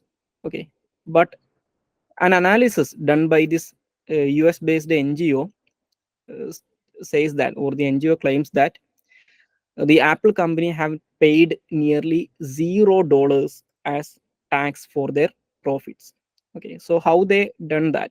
So they done this thing by shifting their profit into some subsidiaries they are established in the Ireland. In Ireland, the corporate tax rate is nearly less than 1% or near to zero. So they don't have any business activities per se in Ireland, but they in their books they shown all their sales activities under the Irish entity or under a subsidiary they registered in Ireland. So it becomes so controversial. So they actually shifted their the tax base from Ireland to some other tax havens or some uh, islands. Okay, recently. So that is the base erosion and profit shifting method. So it is not per se, it is not illegal per se, but it is considered as unethical. Okay, because it is depriving the tax revenue to the states, mainly the major countries that is affected by the base erosion and profit shifting method are the developing countries like India, because we are relying, the government is relying mainly on the tax revenue. That's why in countries like India, especially in the developing world, you can find uh, uh, what we say, the corporate tax will be higher in the countries like India. So because one of our major revenue sources is this, but these multinational companies will use the loopholes. Okay, there will be some loopholes in every tax law, so they will use the loopholes in the tax regime in a particular state, and the various free trade agreements or various international agreements or multilateral agreements they have signed, they will use these loopholes in these provisions and shift their profits into a tax haven or a less taxed jurisdiction. Okay, so that is the base erosion and profit shifting method. So in order to avoid, in order to curb the base erosion profit shifting strategy employed by majority of the MNCs. Okay, so the OECD's own report says that because of the base erosion and profit shifting tactics, the international or the various countries in the world or across the world, the governments are actually losing nearly 100 to 200 billion dollars of tax money every year. Okay, it's a huge amount. So in order to address this issue, the OECD proposed the global minimum tax. Okay, so as the name suggests, the global minimum tax will be a tax which can be applied anywhere in the world. It will be a minimum fair taxation or a minimum taxation the multinational enterprises are uh, forced to or are obliged to pay. So it consists of two pillars. As I mentioned earlier, the aim of this to ensure fair taxation for multinational enterprises operating globally. So the first pillar including allocation of a portion of MNC, the multinational enterprises profit into the market or destination countries. Okay, not in the countries where their headquarters or their business entity is located. Second thing is based on where consumers or users are located rather than solely on physical presence, aiming to address the challenge of digitalization and profit shifting. And the pillar two including establishing a global minimum effective tax rate of 15% on a country by country basis, applies to multinational enterprises with the global revenue exceeding 750 pounds million pounds or 6,500 crore rupees with exceptions. Okay, and the third one is if a multinational enterprise is ETR in a country falls below 15%, it must pay a top up tax to its present company's jurisdiction If the parent jurisdiction does not introduce Pillar 2, then the countries implementing it can collect the top-up tax. Okay, so these are the major provisions of the proposed global minimum tax. So for your prelims, just understand what is global minimum tax. It is a proposal made by OECD to curb base erosion and profit shifting, and understand what is base erosion and profit shifting. It is a tactics employed by multinational companies to avoid paying taxes, and it is not illegal per se, but it is considered as unethical business practice. Okay, and also just understand about OECD, or Organization for Economic Cooperation and Development. So the OECD, or Organization for Economic Cooperation and Development, is an international organization established in 1960 by 18 European countries, especially Western European countries, plus USA and Canada. So its headquarters is located in France. So just understand that all of the OECD member countries are heavily industrialized or advanced industrialized countries. Okay. So the declared objective or aim of OECD to shape policies promoting prosperity, equality, opportunity, and well-being globally. And the OECD member countries comprises of, or the OECD includes member countries, substantive committees, and the OECD Secretariat. Okay, so as I mentioned earlier, the OECD countries have some commonalities, like all of them are democratic nations, or the so-called liberal democracies, and they all endorse free market economic principles, and all of them are advanced industrialized countries. Okay, and the OECD produces economic reports, statistical databases, analysis, etc., etc. Okay, so in addition to economic matters, the OECD actually works to combat bribery and financial crime globally, and they have a blacklist, or OECD actually maintaining a blacklist of nations considers uncooperative tax havens. Okay, so they have a list of nations known as blacklist, which includes uncooperative tax havens. Okay, so that's it about OECD. So the next topic is Global Survey on Digital and Sustainable Trade Facilitation. So the Global Survey on Digital and Sustainable Trade Facilitation is actually a survey released by United Nations Economic and Social Commission for Asia Pacific, or UNESCAP. Okay, UNESCAP. Okay, it deals with trade facilitation measures taken by individual countries, and the survey covers WTO trade facilitation agreement along with a set of nearly 60 trade facilitation measures, which are categorized into 11 subcategories. The categorization including transparency, formalities, institutional arrangement, etc., etc. Okay, so the 2023 report actually places India among all other South Asian region. So actually India topped in the South Asian region. Okay, India's score actually increased to 93.55% from 90.32% in 2021. Okay, so you don't need to remember the specific statistics, but just understand that India's score is improved, and India is the best performing country among all the South Asian region. And not only that, the overall score of India is actually better than some of the developed countries like Canada, France, UK, and Germany. Okay, and these are other facts also. I don't think it is very important for your prelims, but just understand the India has achieved perfect score of 100% in 4 key areas like transparency, formalities, institutional arrangement, cooperation, and paperless trade.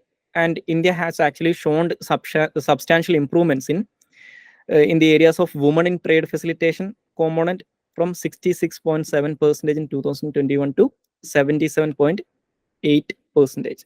Okay, so that's it about Global Survey on Digital and Sustainable Trade Facilitation. So just understand who publishes this report. So it's a biannual survey released by United Nations Economic Social Commission for Asia Pacific. As the name suggests, it actually deals with trade facilitation measures taken by individual countries. So it is based on 11 subgroups, or the survey is conducted on the basis of 11 aspects, including transparency, formalities, etc., and the WTO trade facilitation agreement.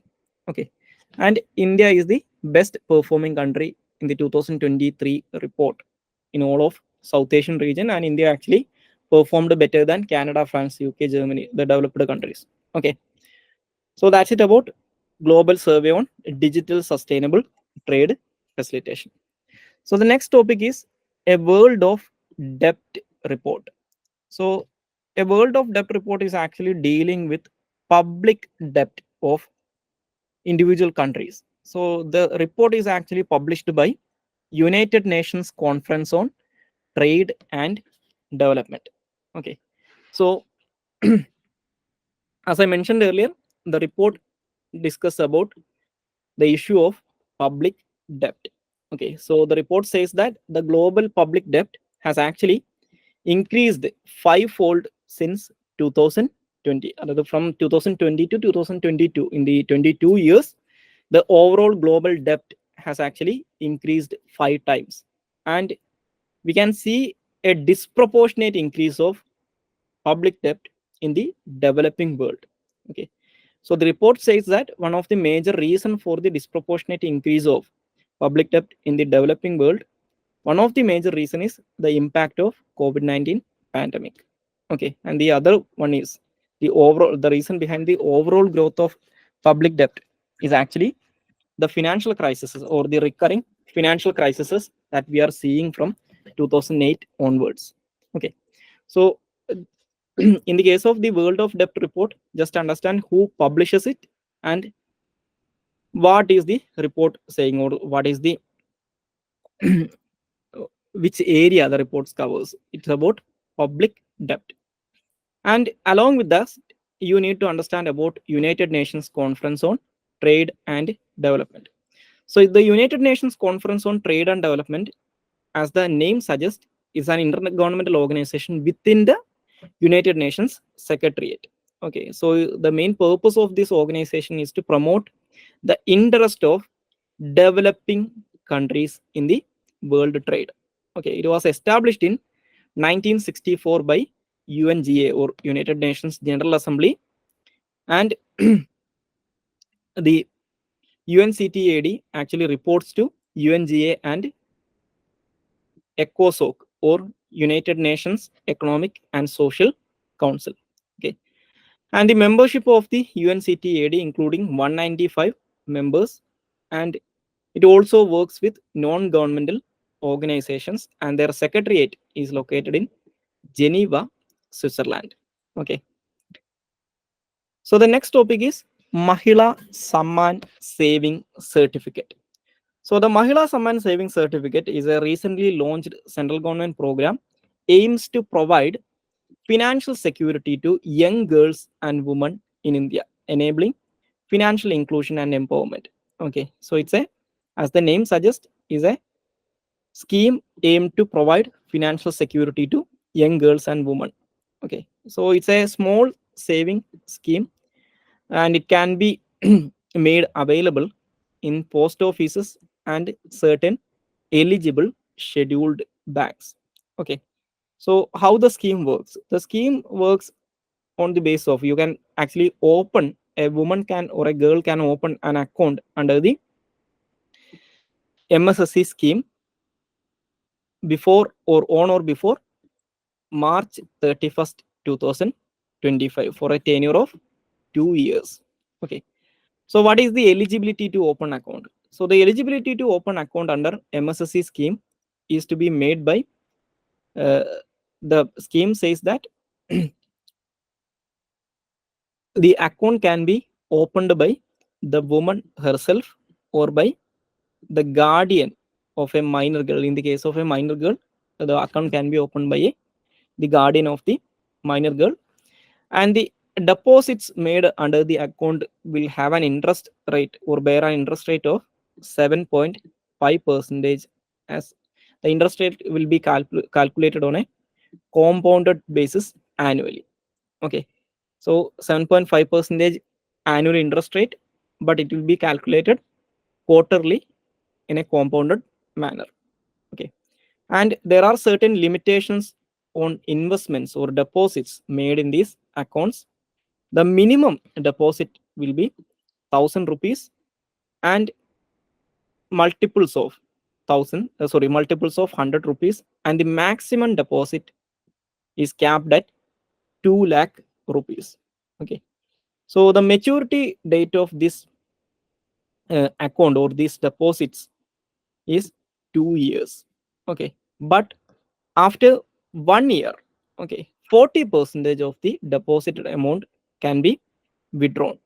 Okay, after 1 year, and all earnings under the Mahila Samman Savings Scheme or the MSSC scheme will be taxable under income tax provisions. Okay, so there is no tax exemption, but the TDS or tax deducted at source will not be applicable. So there is no income tax exemption, but there is TDS exemption for this scheme. Okay, so that is Mahila Samman Saving Certificate. Okay, it is recently launched in 2023 by central government. Okay, and the next topic is Centralized Information Management System or CIMS. So the Centralized Information Management System is actually introduced by Reserve Bank of India. So it's a next generation data warehouse. Okay, so it's a platform for data mining, text mining, and statistical analysis. Mainly, the purpose is to uh, uh, serve the banks to do these things.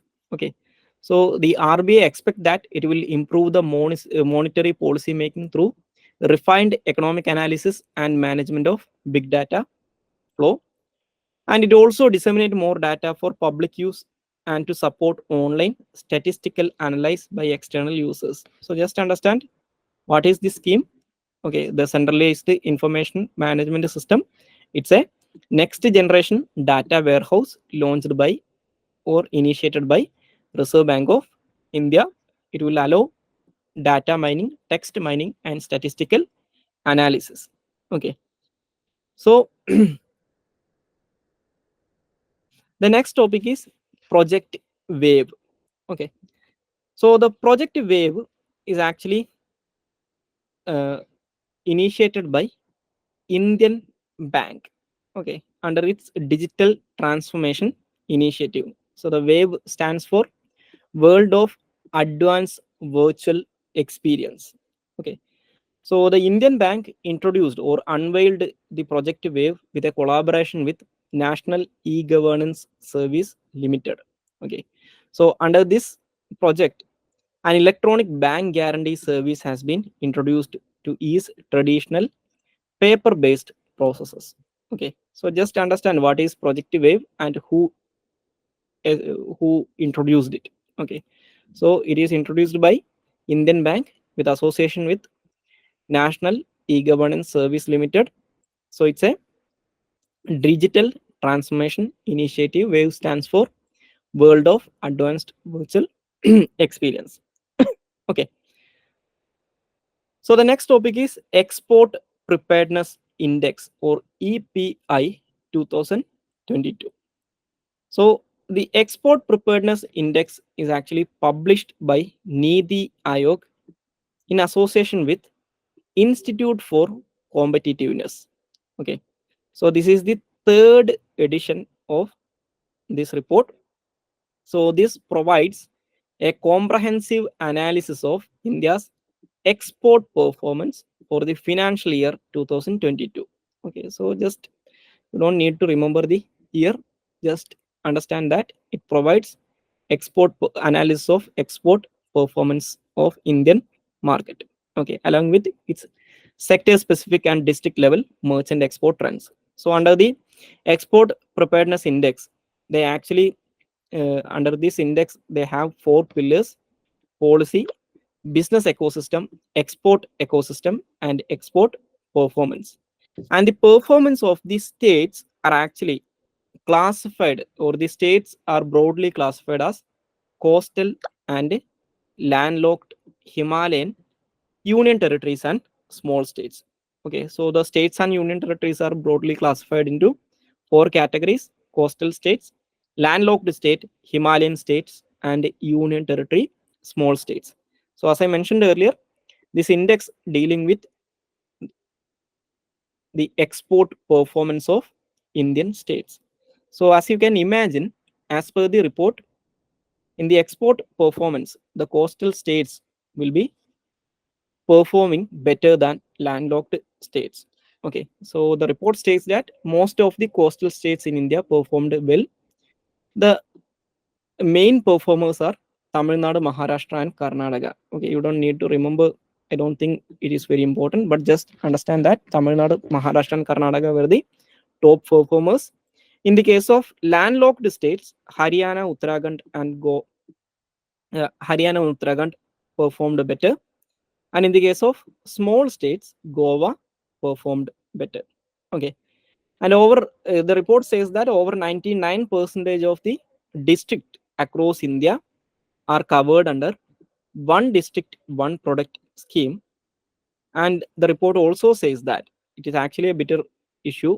That is, nearly 80% of India's total export is actually comprised of only 10 commodities. Okay, nearly 80% of the Indian exports are actually covered by 10 commodities, that is engineering goods, petroleum products, etc. Okay, and only 100 district in India is responsible for nearly 87% of the India's total exports, and nearly 50% or 49% of India's total exports going to only 10 destinations. Okay, so if you look, this is not very much important for your prelims, but your in a mains point of view, just understand that India's external trade is actually mainly concentrated with certain areas. Okay, especially if you uh, analyze India's bilateral trade, you can find that the vast majority of the India's bilateral trade is actually happening with countries like China, USA, and for a few years, or after the after the beginning of Russia-Ukraine war, India has substantially increased India's petroleum import from Russia. So because of that, Russia and actually countries like UAE, okay, these are the major trade partners of India. So if you analyze the overall bilateral trade of India, you can find that the major chunk of India's trade actually happening with these few countries or regions. Okay, so that's an issue faced by India's export sector. And the report also mentions about the challenges faced by India's export sector, like lack of air connectivity, lower performance in research and development, lack of capacity building workforce, absence of reliable statistics, etc. Okay, for your prelims point of view, just understand what is Export Preparedness Index. As the name suggests, it analyzes India's export performance. So it is released by Niti Aayog in association with Institute for Competitiveness. So the 2023 edition was the third edition of the report, which analyzed the trade performance of the financial year 2022. So there are four pillars: policy, business ecosystem, and export performance. Okay, and they also classified states as coastal, landlocked, Himalayan, union territories, and small states. Okay, so the next topic is production based or production linked incentive scheme, or PLI scheme. So the PLI scheme was initially launched in 2020. Okay, so the PLI scheme, the primary purpose of PLI scheme is to improve India's manufacturing sector. Okay, so the purpose is to increase domestic manufacturing capacity, import substitution, and employment generation. So initially, the production linked incentive scheme has covered only three products, but presently, or three sectors, but presently there are 14 sectors covered under the scheme. So, under this scheme, the incentive given will be calculated on the basis of incremental sales. And as I mentioned earlier, there are 14 sectors presently covered under the PLI scheme, but the incentive percentage is vary from sector to sector. For example, there are certain sectors which have a 1% incentive, and there is also certain sectors, especially in the highly technical sectors, there are certain sectors which have nearly 20% incentive rate.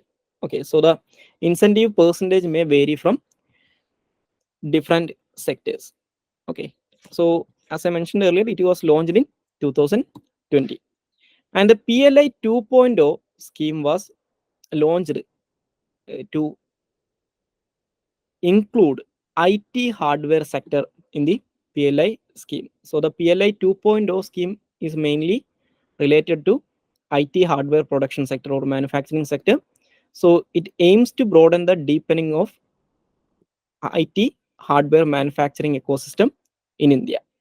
So under the PLI 2.0, the major IT hardware sectors or IT hardwares uh, included in the PLI 2.0, including laptops, tablets, all-in-one PCs, servers, ultra small form factor manufactured in India, and also semiconductor designs, IC manufacturing, packaging. Okay, these are all covered under PLI 2.0. So for calculating the production incremental sales, the base year they are taking 2022-23 as base year for PLI 2.0 for for PLI scheme for computing net incremental sales of manufactured goods. Okay, so the eligibility criteria is goods manufactured in India and covered under the 14 targeted segments. Okay, and the empowered group of secretaries or EGOS will monitor the scheme. They are responsible for monitoring the scheme, and the incentive period is capped to 6 years. Okay, so as I mentioned earlier, the incentive shall be given on the sales of targeted sale segment of goods or on the basis of incremental sales of the targeted goods. Okay, so the major objective of the scheme is to depend or reduce dependency on foreign countries like China, reduce import bill, boost domestic manufacturing, generate employment through supporting labor intensive sectors. Okay, so that's it about PLI scheme. So please refer this PLI scheme also for your mains, because there have been certain issues or certain debates about the PLI scheme, especially with regard to India's mobile manufacturing sector. Okay, so there was um, a article published by India's former RBI governor Raghuram Rajan criticizing the PLI scheme. Okay, I think that was come out in the last August or September. Okay, so if you can, please read that article too. Okay, so in the case of prelims, that is not important, but for your mains, it may be helpful. Okay, and the next topic is the exercises or the military exercises participated by India in the month of July.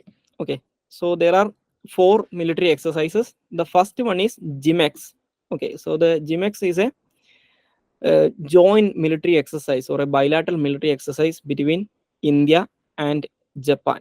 Okay, so GIMEX means Japan India Maritime Exercise. So it is the 7th edition was conducted. So the 7th edition of the GIMEX exercise was conducted in 2023.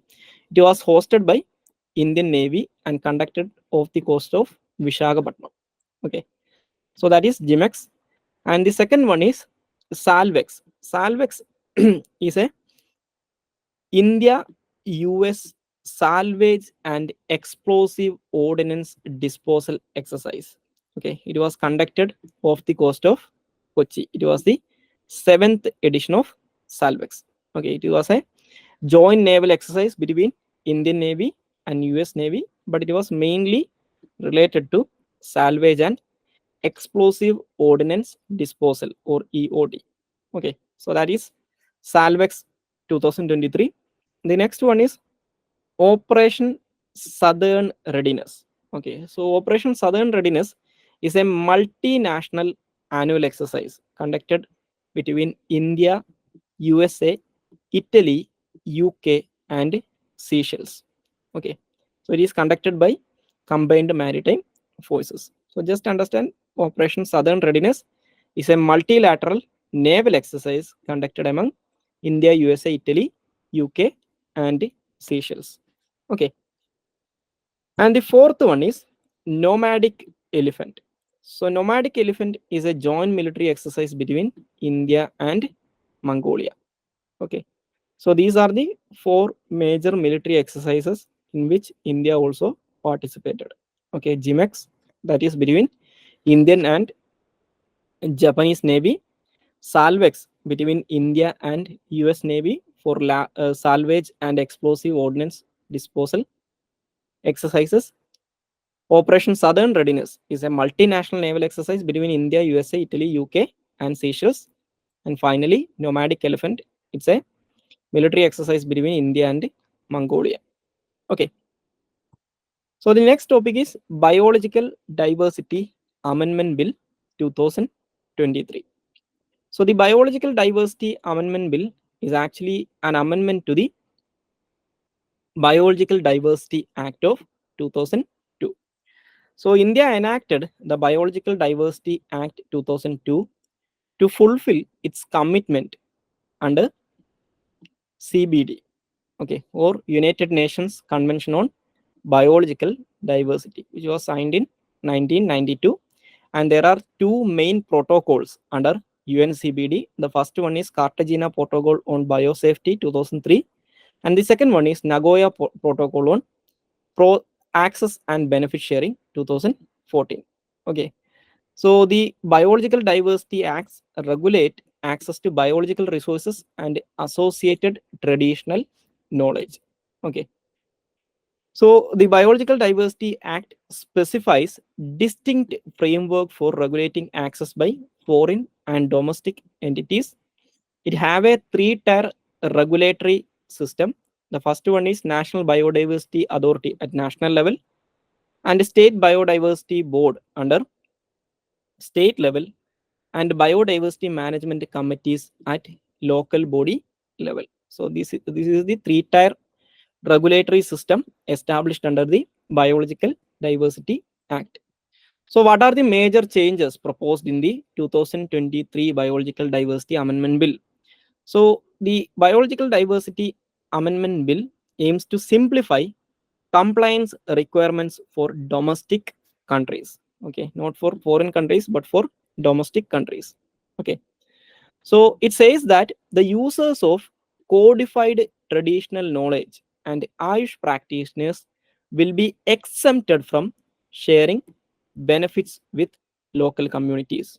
Okay, so that means the practitioners of traditional medicines will not be forced to share the benefits with local communities, because it is considered that the local communities are the owners, or they are the guardians of the traditional medical knowledge, but the traditional medicinal practitioners will not be forced to share, or they will be exempted from sharing benefits of the medical usage of these traditional knowledges with local communities. Okay, and it's also exempt registered Ayush medicinal or medical practitioners and people accessing codified traditional knowledge, or people practicing traditional medicines, from giving prior intimation to State Biodiversity Board to access biological resources for certain purposes. For example, for collecting medicinal plants. Okay,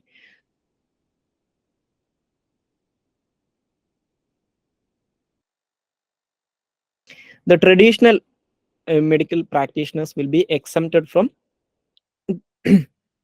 from getting prior intimation, or giving prior intimation to State Biodiversity Board to access biological resources for certain purposes.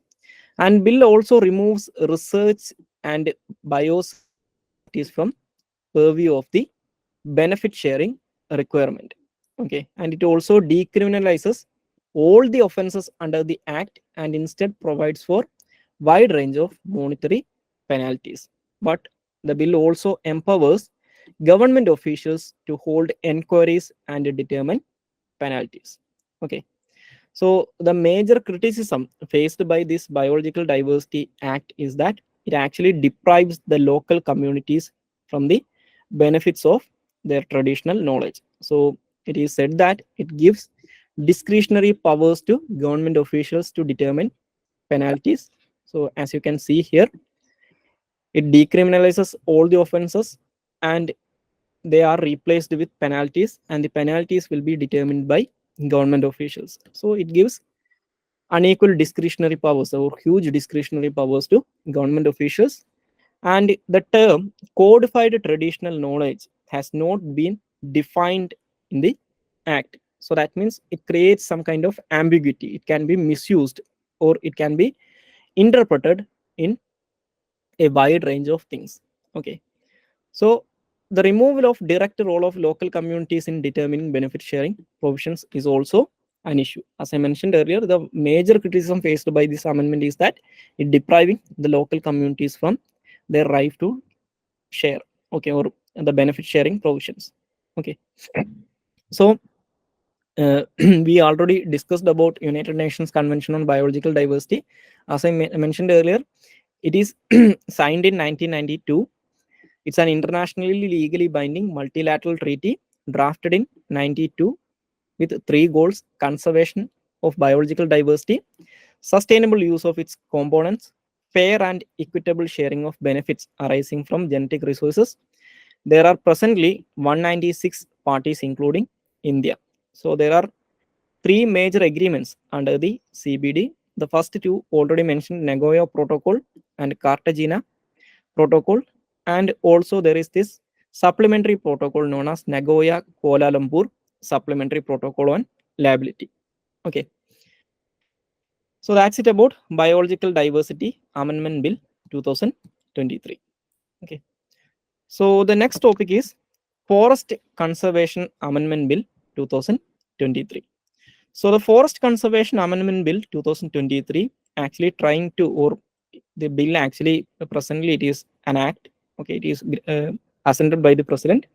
So the Forest Conservation Amendment Bill or the Forest Conservation Amendment Act 2023 amends the 1980 Forest Conservation Act. So the 1980 Forest Conservation Act is actually enacted to protect India's forest from being exploited for industrial purposes or and to aid reforestation initiatives. And the Forest Conservation Act of 1980 actually empowers the central government to regulate the extraction of forest resources, okay, including timber and other forest resources, from timber to bamboo, coal and other minerals, all these things. Okay, and the act says that such protection is only available to areas already marked as forest in central or state government records. So this is the major criticism of the Forest Conservation Act. So that means this act will only be applicable to an area which is classified as, which is officially classified as forest in government records. That means if a forest area is actually owned by a private entity or a private individual, the Forest Conservation Act will not be applicable to that area. But in 1990s, there was a important Supreme Court verdict with regard to this. That was, the case is known as T.N. Godavarman Tirumulpad versus Union of India. So in this case, Supreme Court actually rejected this provision and said that the term forest should be taken in its dictionary meaning. Okay, so that means the term forest should be taken in its dictionary meaning. It cannot be contained to this thing only. So that means any forest area or the Forest Conservation Act will be applicable to every forested land, not only to the areas classified, officially classified as forest in the central and state government records, but all the forest areas. Okay. So the Forest Conservation Amendment Act 2023 actually brought some major changes in the Forest Conservation Act 1980. The first one is it actually added a new preamble to its principal act. Okay, so the preamble of the act, which is brought by this amendment, underlines India's or emphasizes India's commitment to preserving forest biodiversity and tackling challenges from climate change, especially India's target to achieve carbon neutrality by 2070. Okay, and through the amendment, they changed the name of the principal act. The Forest Conservation Act, the name of the act, which was Forest Conservation Act, has changed as Van Sanrakshan Evam Samvadhan Adhinayam, or roughly it is translated as Forest Conservation and Augmentation Act. So the Forest Conservation Act is presently known as this Van Sanrakshan Evam Samvadhan Adhinayam, or Forest Conservation and Augmentation Act. And the amendment says that the act will only be applied to lands notified in any government records as forest on or after 1980. So that means through this amendment, they are trying to overtake or overcome the verdict given by Supreme Court in T.N. Godavarman Tirumulpad case. Okay, so the parliament is trying to overcome that judgment. So the amendment states that the act would only apply to lands notified in any government records as forest on or after 1980. And the act will not be applicable to any forested area which is legally diverted between 1980 and 1996.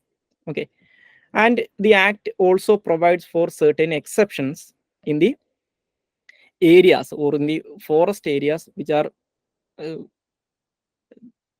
near to India's international borders. Like it says that the land situated within 100 kilometers from India's international borders can be used for strategic projects of national importance, and land ranging from 5 to 10 hectares for security and defense projects. Okay, so these land can be legally converted to other purposes. Okay, so that's it about Forest Conservation Amendment Act. Okay, so the next topic is Graded Response Action Plan, or GRAP. So the Graded Response Action Plan is actually announced by Commission for Air Quality Management in National Capital Region and adjoining areas. It is actually an emergency mechanism, okay, based on Delhi's air quality index level. Okay, so this graded response action plan actually aims to bring together all the stakeholders to respond to deteriorating air quality in the Delhi NCR region. Okay, so the so the graded action plan was actually introduced as a result of Supreme Court's 2016 order with regard to Delhi air quality issue in the Environment Protection Act 1986 by the Ministry of Environment, Forest and Climate Change. From 2021 onwards, the GRAP is implemented. By 2022 October, it has been enforced based on air quality index. So we need to, you may have discussed about this in your environmental classes, but just understand what is air quality index. It was launched in 2014. So the next topic is Resource Efficiency Circular Economy Industry Coalition, or RECEIC. Okay. So before we discussing about this coalition, we need to understand what is circular economy. So circular economy is a sustainable economic model where materials products, and services are kept in circulation as long as possible. So that is mainly to reduce resource utilization and to minimize wastage. Okay, so you can see the picture clearly depicts what is a circular economy. So it's a sustainable economic model. You may have heard about the 3 R's, or reuse, reduce, re recycle. Okay, so it's very similar to that. So that means it's a economic model where materials, products, and services are kept in circulation for as long as possibly can. Okay, so it mainly to reduce resource utilization and minimize wastage. So this coalition, it was launched at the G20's fourth Environment and Climate Sustainability Working Group meeting.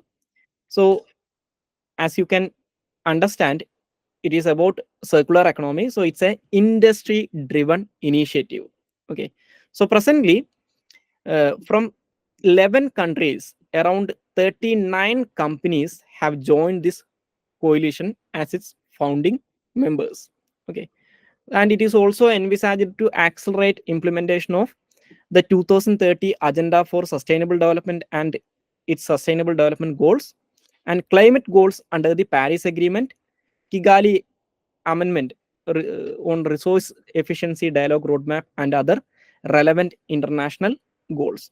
Okay, so that's it about resources efficiency circular economy industry coalition. So just understand what is circular economy and about this coalition. So it's a G20 initiative and it's mainly a industry driven initiative. Okay, so the next topic is carbon credit trading scheme. So the carbon credit trading scheme is recently notified by the Ministry of Power. Okay, so the carbon credit trading scheme was first announced under the Energy Conservation Act of 2001. Okay, so the credit scheme was actually announced after amending the Energy Conservation Act in 2022 by Energy Conservation Amendment Bill 2022. So under this scheme, the carbon markets are, first of all, understand what is carbon trading. So carbon markets are a tool putting a price on carbon emission. So they establish a trading system where carbon credits or allowances can be bought and sold.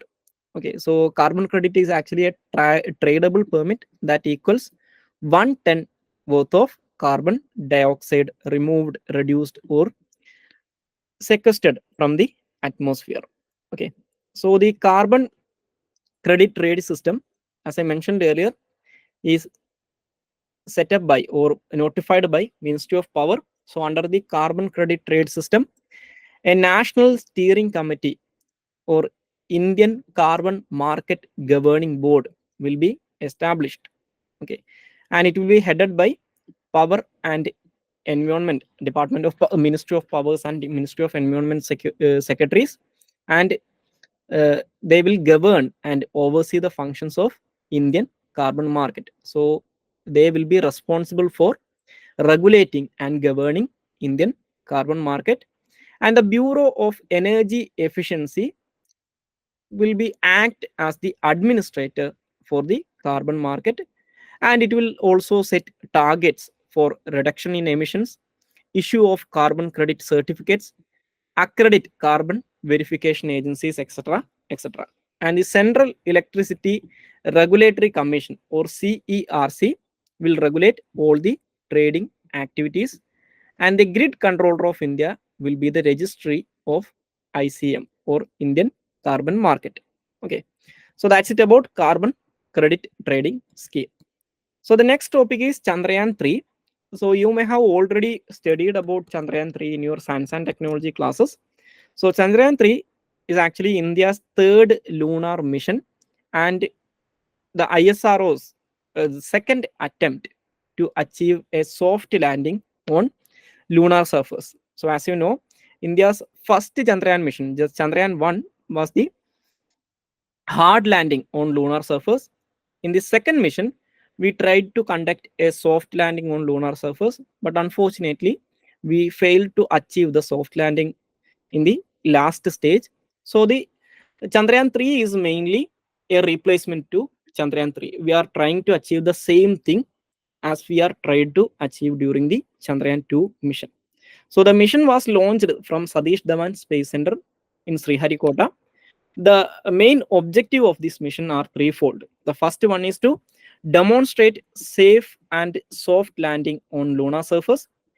The second one is, okay, if we uh, succeeded in achieving the soft landing, we will actually put out a rover in the moon surface. So the second objective is that to demonstrate rover roving on moon or lunar surface. And the third one is conduct in situ scientific experiments by using the lander and rover. So the major components of Chandrayaan 3 mission are three. The first one is the propulsion module. The propulsion module's intended purpose is to carry the lander and rover, carry the lander and rover till 100 kilometers from lunar orbit. Okay. So after the propulsion module got the lander and rover there, it will be separated from the propulsion module, and it have the other two components of Chandrayaan 3 are the lander module. The lander is known as Vikram, and it also have a rover which is known as Pragyan. Okay, so that's it about Chandrayaan 3. So the next topic is Bharat 6G Alliance or B6GA. So the name suggests, as the name suggests, the Bharat 6G Alliance is brought by the central government, the Department of Telecommunications, to create an alliance in the 6G technology sphere. So as you know, we are actually going through the stage of 5G. Okay, so the 6G is the next generation telecommunication technology.